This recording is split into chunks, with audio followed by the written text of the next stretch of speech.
ಓಂ ಶ್ರೀ ಗುರುಭ್ಯೋ ನಮಃ. ಗುರುಗಳ ಪಾದಾರವಿಂದಗಳಿಗೆ ವಂದಿಸುತ್ತಾ ಎಲ್ಲ ಆತ್ಮಜ್ಯೋತಿಗಳಿಗೂ ನನ್ನ ನಮನಗಳು. ಇಂದಿನ ತರಗತಿಯನ್ನು ಪ್ರಾರಂಭ ಮಾಡೋದಕ್ಕೆ ಮೊದಲು ಒಂದು ಶ್ಲೋಕ. ಧ್ಯಾಯೇತ್ ಪದ್ಮಾಸನಸ್ತಾಂ ವಿಕಸಿತ ವದನಾಂ ಪದ್ಮಪತ್ರಾಯತಾಕ್ಷೀಂ ಹೇಮಾಭಾಂ ಪೀತವಸ್ತ್ರಾಂ ಕರಕಲಿತಲಸತ್ಯೇಮಾ ಪದ್ಮಾವರಾಂಗೀ ಸರ್ವಾಲಂಕಾರಯುಕ್ತಂ ಸಕಲಾಭಯದಾಂ ಭಕ್ತಾನಾಂ ಭೃಂಭವಾನಿ ಶ್ರೀ ವಿದ್ಯಾಶಾಂತಮೂರ್ತಿಂ ಸಕಲಸುರನುತಾಂ ಸರ್ವಸಂಪತ್ಪ್ರದಾರ್ತಿ ಧ್ಯಾಯೇತ್ ಪರಮಂಬಿಕಾಂ ಧ್ಯಾಯೇತ್ ಪರಮಂಬಿಕಾಂ. ಓಂ ಶ್ರೀಮಾತ್ರೆ ನಮಃ.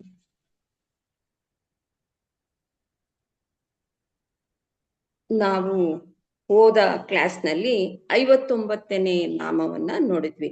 ಅದರಲ್ಲಿ ಎರಡನೇ ಭಾಗ, ಈಗ ಎರಡನೇ ಭಾಗದ ಒಂದು ಅರ್ಥವನ್ನ ಈಗ ನೋಡ್ತಾ ಇದ್ದೀವಿ. ಎರಡನೇ ಭಾಗದ್ದು ಅಂದ್ರೆ ಚಾರು ರೂಪ, ಚಾರುಹಾಸ, ಚಾರುಚಂದ್ರ ಕಳಾಧರ ಅಂತ ಅಂದ್ಬಿಟ್ಟು ಎರಡನೇ ಭಾಗದಲ್ಲಿ ಇದೆ.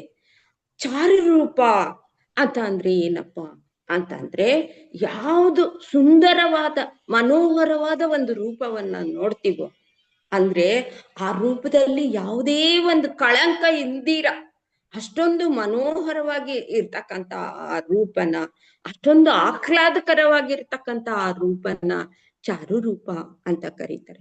ಅಂತ ರೂಪ ಯಾರಿಗಿರುತ್ತೆ ಅಂತ ಯಾವುದೇ ಒಂದು ದೋಷ ಇಲ್ಲದೆ ಇರುವಂತ ಒಂದು ರೂಪ ಅಂತಂದ್ರೆ ಅದು ಆ ಮಾತೆಗೆ ಮಾತ್ರ ಆ ರೂಪ ನಾವು ಕಾಣ್ತೀವಿ, ಆ ಮಾತೆ ಎಲ್ಲಿ ಕಾಣ್ತೀವಿ. ಆದ್ರೆ ಈ ಜೀವನದಲ್ಲಿ ಈ ಮನುಷ್ಯನಲ್ಲಿ ನಾವು ಅಂತ ರೂಪನ ಕಾಣೋದಕ್ಕಾಗಲ್ಲ. ಯಾವುದೇ ಒಂದು ದೋಷ ಇಲ್ಲದೆ ಇರ್ತಕ್ಕಂಥದ್ದು ಈ ಮನುಷ್ಯನಲ್ಲಿ ಇಲ್ವೇ ಇಲ್ಲ. ಇವನು ದೋಷ ಪೂರಿತವಾಗೇ ಈ ಸೃಷ್ಟಿಗೆ ಬಂದಿರೋದ್ರಿಂದ ಅವನಲ್ಲಿ ನಾವು ದೋಷವನ್ನ ಕಾಣ್ತಾ ಹೋಗ್ತೀವಿ. ಈ ಪ್ರಪಂಚದ ಏನ್ ಈ ಸುಖ ಇದೆ, ಈ ದುಃಖದ ಬಗ್ಗೆ, ಈ ಸುಖ ದುಃಖಗಳ ಬಗ್ಗೆ ಶಂಕರಾಚಾರ್ಯರು ಏನ್ ಹೇಳಿದಾರಪ್ಪ ಅಂತಂದ್ರೆ, ದುಃಖಾಸ್ಪರ್ಶ ಪರಮಾನಂದ ತ್ರಯ ಅಂತ ಅಂದ್ಬಿಟ್ಟು ಶಂಕರಾಚಾರ್ಯರು ಈ ದುಃಖ ಸುಖಗಳ, ಈ ಲೋಕದ ದುಃಖ ಸುಖಗಳ ಬಗ್ಗೆ ಹೇಳಿದ್ದಾರೆ. ಅಂತಂದ್ರೆ ಏನು ಅಂತ ಅಂದಾಗ, ಈ ಸುಖ ಅನ್ನೋದು ನಾವು ಕಾಣ್ತೀವಿ. ಅಂದ್ರೆ ಮನುಷ್ಯ ಬಯಸದೆ ಸುಖ, ನನ್ಗೆ ಯಾವಾಗ್ಲೂ ಸುಖವಾಗಿರ್ಬೇಕು, ನಾನ್ ಚೆನ್ನಾಗಿರ್ಬೇಕು ಅಂತಾನೆ ಬಯಸ್ತಾ ಇರ್ತಾನೆ. ಆ ಸುಖ ಅಂತ ಏನು ನಾವು ಅಂತೀವೋ ಅದ್ರ ಜೊತೆ ಅದ್ರ ಹಿಂದೆ ಆ ದುಃಖದ ಸ್ಪರ್ಶ ಅನ್ನೋದು ಇದ್ದೇ ಇರುತ್ತೆ. ನಾವ್ ಯಾವಾಗ ಸುಖ ಬಯಸ್ತೀವೋ ಬರೀ ಸುಖನೇ ನಮಗೆ ಸಿಗಲ್ಲ, ಅದ್ರ ಹಿಂದೆ ದುಃಖ ಅನ್ನೋದು ಇದ್ದೇ ಇರುತ್ತೆ ಅಂತ ಅಂದ್ಬಿಟ್ಟು ಶಂಕರಾಚಾರ್ಯರು ಹೇಳ್ತಾರೆ. ಇದಕ್ಕೆ ಒಂದು ಉದಾಹರಣೆ ಅಂದ್ರೆ, ಈಗ ನಮ್ಗೆ ಐಶ್ವರ್ಯ, ಐಶ್ವರ್ಯ ಬಂದ್ಬಿಟ್ರೆ ನಾನ್ ತುಂಬಾ ಸುಖವಾಗಿದ್ಬಿಡ್ತೀನಪ್ಪ, ನನ್ ಜೀವನದಲ್ಲಿ ಸುಖ ಅನ್ನೋದು ತುಂಬಾಗಿರುತ್ತೆ ಅಂತ ನಾವು ಅನ್ಕೊಂತೀವಿ. ಆದ್ರೆ ಅದ್ರ ಹಿಂದೆ ದುಃಖ ಅನ್ನೋದು ಇದ್ದೇ ಇರುತ್ತೆ. ಆ ದುಃಖ ಅನ್ನೋದು ಕಾಯ್ತಾ ಇರುತ್ತೆ, ಯಾವಾಗ ನಾನು ಈ ಸುಖನ ಕೆಡಿಸಕ್ಕೆ ಅಟ್ಯಾಕ್ ಮಾಡ್ಲಿ, ನಾನು ಇದನ್ನ ಯಾವಾಗ ಕೆಡಿಸ್ಲಿ ಅಂತ ಅನ್ಬಿಟ್ಟು ಅದು ಆ ದುಃಖ ಅನ್ನೋದು ಹಿಂದ್ಗಡೆನೆ ಕಾಯ್ತಾ ಇರುತ್ತೆ. ಐಶ್ವರ್ಯ ಬರುತ್ತೆ ನಮ್ಗೆ, ಎಲ್ಲಿಂದನೂ ನಮ್ಗೆ ಅದೃಷ್ಟ ಒಂದು ಇದರಿಂದ ನಮ್ಗೇನ್ ಮಾಡುತ್ತೆ, ಕೋಟ್ಯಾಂತರ ರೂಪಾಯಿ ನಮಗ್ ಬಂದ್ಬಿಡುತ್ತೆ. ಆದ್ರೆ ನಾನ್ ಸುಖವಾಗಿ ಇದ್ಬಿಡ್ತೀನಪ್ಪ, ಇನ್ಮೇಲೆ ನನ್ಗೇನು ಕಷ್ಟ ಇಲ್ಲ ಈ ಪ್ರಪಂಚದಲ್ಲಿ ಅಂತ ನಾವು ಅನ್ಕಂತೀವಿ. ಆದ್ರೆ ಆ ದುಡ್ಡು ಬಂದಾಗ ನಮ್ಗೇನಾಗತ್ತೆ, ಆ ಹಣ ಬಂದಾಗ, ಆ ಐಶ್ವರ್ಯ ಬಂದಾಗ ಅದನ್ನ ಕಾಪಾಡ್ಕೊಳ್ಳೋದೇ ಒಂದ್ ದುಃಖ ಆಗುತ್ತೆ. ಎಲ್ಲಿ ಯಾರು ಈ ಹಣನ ತಗೊಂಡ್ ಹೊಟ್ಟೋಗ್ತಾರೋ, ಅಪಹರಿಸ್ಬಿಡ್ತಾರೋ, ಎಲ್ಲಿ ಇದು ವೇಸ್ಟ್ ಆಗಿ ಯಾವ್ಯಾವ್ದು ಇದಕ್ಕೆ ಖರ್ಚಾಗುತ್ತೋ ಅನ್ನೋ ದುಃಖ ನಮ್ಗೆ ಹಿಂದೆನೆ ಇದ್ದೇ ಇರುತ್ತೆ. ಅದನ್ನು ನಾವು ಸುಖವಾಗಿ ಅನುಭವಿಸಕ್ಕೆ ಆಗಲ್ಲ. ಆ ರೀತಿಯಲ್ಲಿ ಈ ಸುಖದ ಹಿಂದೆ ಈ ದುಃಖ ಅನ್ನೋದು ನಮ್ಗೆ ಕಾಯ್ತಾ ಇರುತ್ತೆ. ಈ ದುಃಖ ಅನ್ನೋದು ನಮ್ಮನ್ನ ಬಿಡಲ್ಲ, ಸುಖ ಮಾಡೋದಕ್ಕೆ ಅದು ಅಟ್ಯಾಕ್ ಮಾಡ್ತಾನೆ ಇರುತ್ತೆ, ಯಾವಾಗ್ಲೂ ಅದು ಅಟ್ಯಾಕ್ ಹಿಂದೆನೆ ಇರುತ್ತೆ.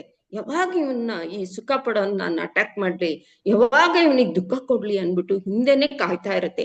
ಯಾವುದೇ ಒಂದು ಐಶ್ವರ್ಯ ಬರ್ಲಿ, ಯಾವುದೇ ಒಂದು ಸಂತೋಷ ಬರ್ಲಿ, ಆ ಸಂತೋಷದ ಹಿಂದೆ ಈ ದುಃಖ ಅನ್ನೋದು ಇದ್ದೇ ಇರುತ್ತೆ ಅಂತ ಅನ್ಬಿಟ್ಟು ಹೇಳ್ತಾರೆ. ಆದ್ರೆ ಆ ಮಾತೆಗೆ ಇದಾವುದು ಯಾವ ದುಃಖನೂ ಇಲ್ಲ, ಯಾವುದು ಒಂದು ದೋಷ ಕೂಡ ಇಲ್ಲ. ಆದ್ರಿಂದ ಅವಳು ಆನಂದಮಯವಾಗಿರ್ತಾಳೆ. ಅವಳು ಯಾವಾಗ್ಲೂ ಆನಂದ ಸ್ವರೂಪಿ. ಅವಳ ನಗೆ, ಅವಳ ಆ ಒಂದು ನಗು ಅನ್ನೋದಿದೆಯಲ್ಲ, ಅದು ಆ ಚಿರುನಗೆ ಆ ಆನಂದ ರೂಪಕ್ಕೆ ಸಾಕ್ಷಿಯಾಗಿರುತ್ತೆ. ಆನಂದ ಅನ್ನೋದು ಅವಳ ನಗುವಿನಲ್ಲಿ ನಾವು ಕಾಣ್ತಾ ಹೋಗ್ತೀವಿ. ಆ ನಗುನಲ್ಲಿ ಯಾವುದೇ ಒಂದು ಶಂಕೆ ಇರಲ್ಲ, ಆ ಭಯ ಇರಲ್ಲ, ಲೋಭ ಇರಲ್ಲ. ಅದು ಯಾವಾಗ್ಲೂ ನಿರ್ಮಲವಾಗಿರುತ್ತೆ. ಅಂತ ಒಂದು ಆನಂದ ಆ ಮಾತಿನಲ್ಲಿ ನಾವು ಕಾಣ್ತಾ ಹೋಗ್ತೀವಿ. ಆದ್ರೆ ಈ ಪ್ರಪಂಚದಲ್ಲಿ ನಾವು ಆ ಆನಂದನ ಪಡೆಯಕ್ಕಾಗಲ್ಲ. ಯಾವುದೇ ಒಂದು ವಸ್ತುವಿನಿಂದ ಆಗ್ಲಿ, ಯಾವುದೇ ಒಂದು ವ್ಯಕ್ತಿಯಿಂದ ಆಗ್ಲಿ, ಯಾವುದೇ ಒಂದು ವಿಷಯದಿಂದ ಆಗ್ಲಿ ಅಂತ ಆನಂದನ ನಾವು ಪಡೆಯೋದಕ್ಕೆ ಸಾಧ್ಯನೇ ಇಲ್ಲ. ಇವೆಲ್ಲ ಈ ಬಾಹ್ಯ ಲೋಕದಲ್ಲಿ ಪಡೆಯಂತ ಆನಂದ ಯಾವುದಪ್ಪ ಅಂತಂದ್ರೆ ಅದು ಭ್ರಮರ ಆನಂದ. ಭ್ರಮೆಯಿಂದ ಕೂಡಿರುತ್ತೆ. ಅದು ನಿಜವಾಗ್ಲೂ ಶಾಶ್ವತವಾದಂತ ಆನಂದ ಅಲ್ಲ. ಅದು ಶಾಶ್ವತವಾಗಿರಲ್ಲ, ಭ್ರಮೆಯಿಂದ ಕೂಡಿರುತ್ತೆ ಅಷ್ಟೇ. ನಾವು ಆನಂದ ಸಿಕ್ತು ನಮ್ಗೆ ಈ ಪ್ರಪಂಚದಲ್ಲಿ, ಐಶ್ವರ್ಯ ಬಂತು, ನನ್ಗೆ ಸುಖ ಬಂತು, ನನ್ನ ಸಂಸಾರ ಚೆನ್ನಾಗಿದೆ ಅಂತ ನಾವು ಅನ್ಕೋತಾ ಇದೀವಿ. ಆದ್ರೆ ಅದು ಬರೀ ಭ್ರಮೆ. ಅದ್ ನಿಜವಾಗ್ಲೂ ಶಾಶ್ವತ ಅಲ್ಲ. ಅದು ಒಂದ್ ದಿವಸ ಹೊಟ್ಟೋಗುತ್ತೆ ಆ ಆನಂದ. ನಿಜವಾದ ಆನಂದ ಯಾವ್ದಪ್ಪ ಅಂದ್ರೆ ಯಾವುದು ಪಾರಮಾರ್ಥಕವಾದ ತತ್ವ ಇದೆಯೋ, ಯಾವುದು ಆ ಚಿಂತನೆ ಇದೆಯೋ, ಯಾವುದು ಪಾರಮಾರ್ಥಕವಾದಂತ ಚಿಂತನೆ ಇದೆಯೋ, ಆ ಸ್ವರೂಪ ಇದೆಯೋ, ಅದೇ ಸದಾ ಕಾಲ ನಾವು ಅದನ್ನ ಅನುಸಂಧಾನ ಮಾಡ್ತಾ ಇದ್ರೆ ಅದರಿಂದ ದೊರಕುವಂತ ಆನಂದವೇ ಶಾಶ್ವತ ಆನಂದ. ಈ ಪ್ರಾಪಂಚಿಕ ಆನಂದ ಸ್ಥಿರವಾದ್ದಲ್ಲ, ಶಾಶ್ವತವಾದ್ದಲ್ಲ. ಅದ್ರಲ್ಲಿ ನಾವು ಬೀಳ್ಬಾರ್ದು. ಈ ಆನಂದದಲ್ಲಿ ನಾವು ಬೀಳ್ಬಾರ್ದು. ನಾವು ಯಾವಾಗ್ಲೂ ಆ ಶಾಶ್ವತವಾದ ಆ ಪರಮಾನಂದವನ್ನ ಹೊಂದೋ ಕಡೆಗೆ ನಾವು ಮನಸ್ಸನ್ನ ಹರಿಸ್ಬೇಕು. ಆ ಕಡೆ ಹೋಗಿ ಆ ಮಾತೇನ ನಾವು ಆ ಧ್ಯಾನ ಮಾಡಿ ಅವಳ ಜೊತೆ ನಾವು ಅನುಸಂಧಾನ ಮಾಡ್ಕೊಂಡಾಗ ಆ ಪರಮಾನಂದವನ್ನ ನಾವು ಹೊಂದೋದಕ್ಕೆ ಸಾಧ್ಯ ಇದೆ. ಈ ಮನುಷ್ಯನ್ಗೆ ಅದು ಸಾಧ್ಯ ಇದೆ. ಅಂತ ಒಂದು ಪರಮಾನಂದವನ್ನ ನಾವು ಹೊಂದಬಹುದು ಅಂತ ಅಂದ್ಬಿಟ್ಟು ಶಾಸ್ತ್ರ ಹೇಳುತ್ತೆ. ಅಂತ ಕಡೆಗೆ ನಾವು ನಮ್ಮ ಒಂದು ಗಮನವನ್ನ ಹರಿಸ್ತಾ ಹೋಗ್ಬೇಕು. ಈ ಮಾತೆಯ ರೂಪ ಏನಿದೆ, ಈ ಸಮಸ್ತ ಏನು ಈ ಜಗತ್ತಿನಲ್ಲಿ ವಸ್ತುಗಳಿದೆಯೋ ಅವಕ್ಕೆಲ್ಲಕ್ಕಿಂತ ಮಿಗಿಲಾದಂಥದ್ದು ಆ ಮಾತೆ ರೂಪ. ಯಾವುದಕ್ಕೂ ಈ ಜಗತ್ತಿನಲ್ಲಿ ಆ ಮಾತಿನ ರೂಪನ ಹೋಲ್ಸಕ್ಕೆ ಆಗಲ್ಲ. ಅಂತ ಒಂದು ನಿರ್ಮಲವಾದಂತ ಒಂದು ಆಹ್ಲಾದಕರವಾದಂತ ಒಂದು ರೂಪ ಆ ಮಾತೆದು. ಅದಕ್ಕೇನೆ ಈಗ ಅಷ್ಟೊಂದು ಸೌಮ್ಯವಾಗಿರುತ್ತೆ, ಅಷ್ಟೊಂದು ಭಿನ್ನವಾಗಿರುತ್ತೆ. ಆ ಮಂತ್ರದ ಮೂಲಕ ಕೂಡ ನಾವು ಆ ಮಾತೆನ ವಿಗ್ರಹ ರೂಪಳಾದಂತ ಆ ದೇವಿಯ ರೂಪವನ್ನ ನಾವು ಯಾವಾಗ್ಲೂ ಹೇಳ್ತಾ ಇರ್ತೀವಿ. ಮಂತ್ರದ ಮೂಲಕ ಅವಳನ್ನ ಪಠನೆ ಮಾಡ್ತಾ ಇರ್ತೀವಿ. ನೀವು ನಿನ್ನ ರೂಪ ಅನ್ನೋದು ಎಷ್ಟೊಂದು ಆಹ್ಲಾದಕರವಾಗಿದ್ಯಮ್ಮ, ಎಷ್ಟೊಂದು ವಿಶೇಷತೆಯಿಂದ ಕೂಡಿದ್ಯಮ್ಮ ಅಂತ ಅಂದ್ಬಿಟ್ಟು, ಎಷ್ಟೊಂದು ನಿರ್ಮಲವಾದಂಥದ್ದು ನಿನ್ ರೂಪ ಅಂತ ಅಂದ್ಬಿಟ್ಟು ನಾವು ಆ ಮಂಗಳ ವಿಗ್ರಹಳಾದಂತ ಮಾತೆನ ಆ ಮಂತ್ರಗಳ ಮೂಲಕ ಪಠನೆ ಮಾಡ್ತೀವಿ. ಅಂತ ಒಂದು ಮಂತ್ರ ಅಂದ್ರೆ ಹಿರಣ್ಯವರ್ಣಾಂ ಹರಿಣೀಂ ಸುವರ್ಣ ರಥಚಸ್ರಜ ಚಂದ್ರಾಂ ಲಕ್ಷ್ಮೀಂ ಜಾತವೇದೋ ಮಹಾವಹ ಅಂತಂದ್ಬಿಟ್ಟು ಅಂತ ಒಂದು ಮಂತ್ರಗಳ ಮೂಲಕ ಆ ಮಾತೆಯ ರೂಪವನ್ನ ನಾವು ಸದಾ ಕಾಲ ಜಪ ಮಾಡ್ತಾ ಹೋಗ್ತೀವಿ. ಮಂತ್ರದ ಮೂಲಕ ಅವಳನ್ನ ಅರ್ಚಿಸ್ತಾ ಹೋಗ್ತೀವಿ ಆ ದೇವತೆಯನ್ನ. ಆ ರೀತಿಯಲ್ಲಿ ಆ ಮಾತೆಯ ರೂಪವನ್ನ ನಾವು ಯಾವಾಗ ಆ ಅರ್ಚನೆ ಮಾಡ್ತಾ ಹೋಗ್ತೀವೋ ಆ ನಮ್ಮಲ್ಲೂ ಕೂಡ ಒಂದು ಶಾಶ್ವತವಾದ ಆನಂದವನ್ನ ಹೊಂದುವಂತ ಒಂದು ಶಕ್ತಿಯನ್ನ ನಾವು ಪಡಿತಾ ಹೋಗ್ತೀವಿ ಅನ್ನೋದು ಈ ನಾಮದ ಅರ್ಥ. ಮುಂದಿನ ನಾಮ ಚಾರುಹಾಸ ಅಂತ ಅಂದ್ಬಿಟ್ಟು ಇದೆ. ಚಾರುಹಾಸ ಅಂತಂದ್ರೆ ಏನಪ್ಪಾ ಅಂತಂದ್ರೆ ಒಂದು ಆಹ್ಲಾದಕರವಾದ ಚಿರುನಗೆ, ಆ ಚಿರುನಗೆಯನ್ನ ನಾವು ಚಾರುಹಾಸ ಅಂತ ಕರಿತೀವಿ. ಇಂಥ ಆಹ್ಲಾದಕರವಾದ ಚಿರುನಗೆ ನಾವ್ ಯಾರಲ್ಲಿ ನೋಡ್ತೀವಪ್ಪ ಅಂತಂದ್ರೆ ಚಂದ್ರಮಂಡಲದಲ್ಲಿ ಆ ಮಾತೆ ಆಸನ ರೂಢಳಾಗಿ ಕೂತಿದ್ದಾಳೆ. ಅಲ್ಲಿ ಕೂತಿರುವಂತ ಮಾತೆಯ ಒಂದು ಏನು ಚಿರುನಗೆ ಇದೆ ಅದನ್ನ ಚಾರುಹಾಸ ಅಂತ ಕರಿತೀವಿ. ಅಂತ ಆಹ್ಲಾದಕರವಾದ ಆ ಕಿರುನಗೆ ಅಷ್ಟೊಂದು ಶುದ್ಧವಾಗಿರ್ಬೇಕಾರೆ ಕಾರಣ ಏನಪ್ಪ ಅಂತಂದ್ರೆ ಅದು ಜ್ಞಾನದಿಂದ ಕೂಡಿರುತ್ತೆ, ಆನಂದದಿಂದ ಕೂಡಿರುತ್ತೆ, ತೃಪ್ತಿಯಿಂದ ಕೂಡಿರುತ್ತೆ. ಎಲ್ಲಿ ನಾವು ಅಂತ ನಿಷ್ಕಲ್ಮಶವಾದ ಸಹಜವಾದ ನಗು ಇರುತ್ತೋ ಅಲ್ಲಿ ಜ್ಞಾನ ಅನ್ನೋದು ಇರುತ್ತೆ. ಆದ್ರೆ ಈ ಅಜ್ಞಾನದಿಂದ ಈ ಚಿಂತೆ, ಕಳವಳ, ಭಯ ಇವೆಲ್ಲ ನಾವು ಯಾರಲ್ಲಿ ಕಾಣ್ತೀವೋ ಈ ಜೀವಿಯಲ್ಲಿ ಇವನ್ನೆಲ್ಲ ಕಾಣ್ತಾ ಹೋಗ್ತೀವಿ. ಸದಾಕಾಲ ಈ ಸಂಸಾರದ ಬಂಧನದಲ್ಲಿ ಸಿಲುಕಿರುವಂತ ಈ ಜೀವಿಗೆ ಸದಾಕಾಲವು ಚಿಂತೆ, ಕಳವಳ, ಭಯ ಇದ್ರಲ್ಲೇ ಅವನು ಮುಳುಗಿರ್ತಾನೆ. ಏನೇ ಕೆಲಸ ಮಾಡಕ್ ಹೋದ್ರು ಅವನ್ಗೆ ಒಂದೊಂದು ತೊಂದರೆ ಅನ್ನೋದು, ಕಷ್ಟ ಅನ್ನೋದು ಬರ್ತಾನೆ ಇರುತ್ತೆ. ಆಗೇನಾಗತ್ತೆ, ಇವನ ಮುಖದಲ್ಲಿ ಆ ನಗುನ ನಾವು ಕಾಣಕ್ಕಾಗಲ್ಲ. ಯಾಕೆ ಅಂತಂದ್ರೆ ಆ ಅಜ್ಞಾನದಿಂದ ಅವನೇನಾಗಿದ್ದಾನೆ, ಆ ಚಿಂತೆ, ಕಳವಳ ಇದರಲ್ಲಿ ತೊಳಲಾಟದಲ್ಲಿ ಸಿಕ್ಕಾಕೊಂಡ್ಬಿಟ್ಟಿದ್ದಾನೆ.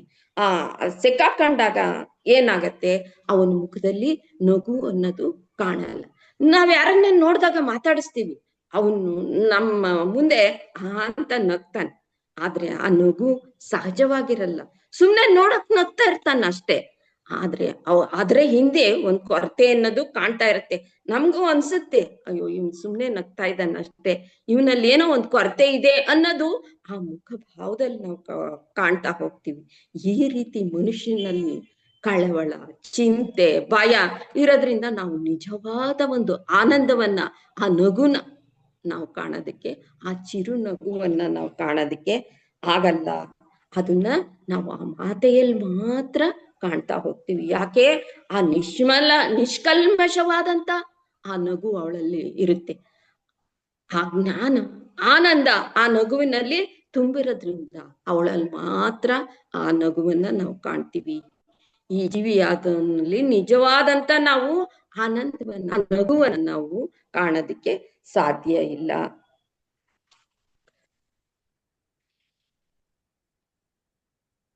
ಈ ನಾವು ಹಿಂದೆ ನೋಡಿದ್ವಿ, ಮಾತೆಗೆ ಸಾರಥ್ಯವನ್ನ ವಹಿಸಿದಂತ ಶ್ಯಾಮಲಾದೇವಿ, ವಾರಾಹಿ ದೇವಿ ಇವರಿಬ್ರು ಅತ್ಯಂತ ಮುಖ್ಯವಾದಂತವ್ರು. ವಾರಾಹಿ ದೇವಿ, ಶ್ಯಾಮಲಾದೇವಿ ಮಂತ್ರಿಣಿಯರು.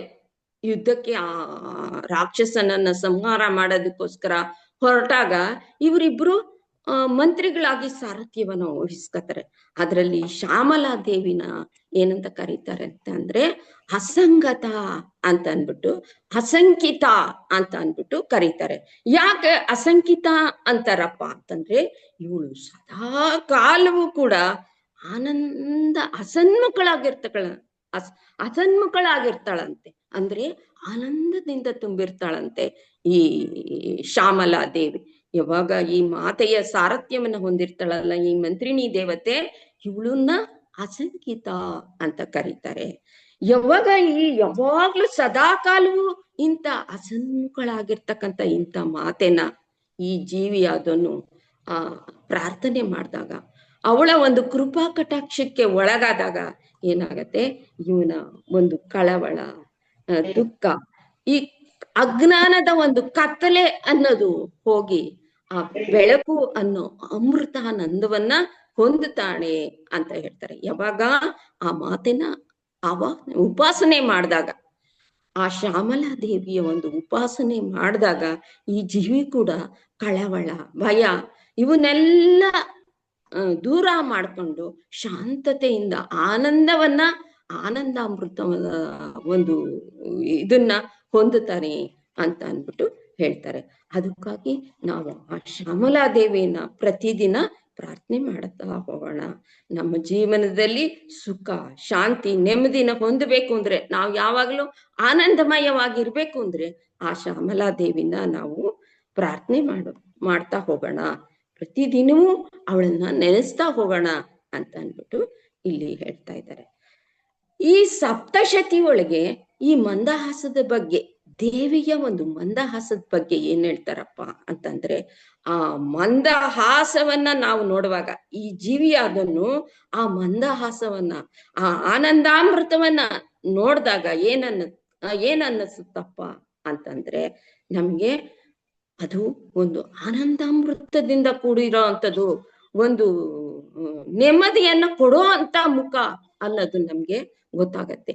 ಅದೇ ಆ ದೈತ್ಯ, ಆ ರಾಕ್ಷಸರು ಆಕೆ ಮುಖ ನೋಡಿದಾಗ ಏನಾಗತ್ತೆ ಅವ್ರಿಗೆ, ಅದು ಕ್ರೂರವಾಗಿ ಕಾಣತ್ತಂತೆ. ಆ ಮುಖ ಉಗ್ರ ರೂಪದಿಂದ ಕ್ರೌರ್ಯವಾಗಿ ಅವ್ರಿಗೆ ಕಾಣಿಸ್ಕೊಂತಾಳೆ. ಆದ್ರೆ ನಮಗೆ ಮಾತಾಡ 5 ನಿಮಿಷ ಮಿಡ್ಸ್. ಅದೇ ಮುಖ ನಮಗೆ ಹೇಗ್ ಕಾಣತ್ತೆ? ಆನಂದ ಸ್ವರೂಪವಾಗಿ ಕಾಣತ್ತೆ. ಆನಂದದಿಂದ ಕೂಡಿರೋ ಅಂತ ಒಂದು ಮುಖವನ್ನ ಈ ಜೀವಿ ಕಾಣ್ತಾನೆ ಅಂತ ಅಂದ್ಬಿಟ್ಟು ಸಪ್ತಶತಿ ಒಳಗೆ ಆ ಮಾತೆಯ ಬಗ್ಗೆ ಹೇಳಿದ್ದಾರೆ. ಮುಂದಿನ ನಾಮ ಚಾರುಚಂದ್ರ ಕಲಾಧರ ಅಂತ ಅಂದ್ಬಿಟ್ಟು ಇದೆ. ಈ ಚಾರುಚಂದ್ರ ಕಲಾಧರ ಅಂತ ಅಂದ್ರೆ ಮಾತೆನ ಈ ಅಷ್ಟಮಿ ಚಂದ್ರನಿಗೆ ಹೋಲಿಸಿದ್ದಾರೆ. ಚಾರುಚಂದ್ರ ಕಲಾಧರ ಅಂತಂದ್ರೆ ಈ ಮಾತೆಯ ಒಂದು ಮುಖ ಏನಿದೆ, ಕಳೆ ಏನಿದೆ, ಅದನ್ನ ಈ ಅಷ್ಟಮಿ ಚಂದ್ರನ್ಗೆ ಹೋಲಿಕೆ ಮಾಡಿದ್ದಾರೆ. ಯಾಕಪ್ಪ ಈ ಅಷ್ಟಮಿ ಚಂದ್ರನಿಗೆ ಹೋಲಿಸಿದ್ದಾರೆ ಅಂತಂದ್ರೆ, ಈ ಪ್ರತಿದಿನದ ಒಂದು ಏನು ತಿಥಿ ಕಾಲವನ್ನ ನಡೆಸ್ತಾ ಇರೋವಂಥವ್ರು ತಿಥಿನಿತ್ಯ ದೇವತೆಗಳು ಅಂತ 15 ಜನ ಇದ್ದಾರೆ. 15 ಜನ ತಿಥಿನಿತ್ಯ ದೇವತೆಗಳು ಈ ಕಾಲವನ್ನ ನಡೆಸ್ತಾ ಹೋಗ್ತಾ ಇದ್ದಾರೆ. ಇವ್ರು ಏನ್ ಮಾಡ್ತಾರೆ, ಇವರು ಪೌರ್ಣಮಿಯಿಂದ ಅಮಾವಾಸ್ಯೆವರೆಗೂ 15 ದಿವಸ, ಅಮಾವಾಸ್ಯೆಯಿಂದ ಪೌರ್ಣಮಿವರೆಗೂ 15 ದಿವಸ, ಹೀಗೆ ನಡೆಸ್ಕೊಂಡು ಹೋಗ್ತಾ ಇರ್ತಾರೆ ಈ ದಿನಗಳನ್ನ. ಈ ರೀತಿಯಲ್ಲಿ ನಡೆಸುವಂತ ದೇವತೆಗಳು ಏನಾಗತ್ತೆ, ಪ್ರತಿದಿನದ ಒಂದು ಕಾಲವನ್ನ ನಡೆಸುವಂತ ದೇವತೆಗಳಲ್ಲಿ ಅಷ್ಟಮಿ ದಿನ ಬರ್ತಕ್ಕಂಥ ತ್ವರಿತ ಅನ್ನೋ ದೇವತೆ ಅವಳು ಬದಲಾಗದೇ ಇಲ್ಲ. ಶುಕ್ಲ ಪಕ್ಷ ಬಂದ್ರೂ ಅವಳೇ ಇರ್ತಾಳೆ, ಕೃಷ್ಣ ಪಕ್ಷದಲ್ಲೂ ಅವಳೇ ಇರ್ತಾಳೆ. ಅದೇ ರೀತಿ ಆ ಚಂದ್ರನಲ್ಲೂ ಕೂಡ ನಾವು ಬದಲಾವಣೆನ ನೋಡೋದಕ್ಕಾಗಲ್ಲ. ಆ ಚಂದ್ರನ ಕಳೆ ಕೂಡ ಹೇಗಿರುತ್ತಪ್ಪ ಅಂದ್ರೆ ಬದಲಾಗದೆ ಇರುತ್ತೆ. ಆ ಪ್ರತಿದಿನ ಅವನಲ್ಲಿ ಬದಲಾವಣೆನ ನಾವು ನೋಡ್ತಾ ಇರ್ತೀವಿ. ಹುಣ್ಣಿಮೆಯಿಂದ ಅಮಾವಾಸ್ಯೆವರೆಗೂ, ಅಮಾವಾಸ್ಯೆಯಿಂದ ಹುಣ್ಣಿಮೆವರೆಗೂ ಪ್ರತಿದಿನವೂ ನಾವು ಬದಲಾವಣೆನ ಕಾಣ್ತೀವಿ. ಆದ್ರೆ ಅಷ್ಟಮಿ ದಿವಸ ಆ ಚಂದ್ರನಲ್ಲಿ ಯಾವುದೇ ಒಂದು ಬದಲಾವಣೆಯನ್ನ ನಾವು ಕಾಣಲ್ಲ. ಅಂತ ಬದಲಾವಣೆಯನ್ನ ಹೊಂದದೇ ಇರೋ ಅಂತ ಆ ಅಷ್ಟಮಿ ಚಂದ್ರನನ್ನ ಇಲ್ಲಿ ಮಾತೆಯ ಒಂದು ಕಳೆಗೆ, ಚಂದ್ರಕಳ ಅಂತ ಅಂದ್ಬಿಟ್ಟು ಮಾತೆಯ ಒಂದು ಕಳೆಗೆ ಹೋಲಿಸಿದ್ದಾರೆ.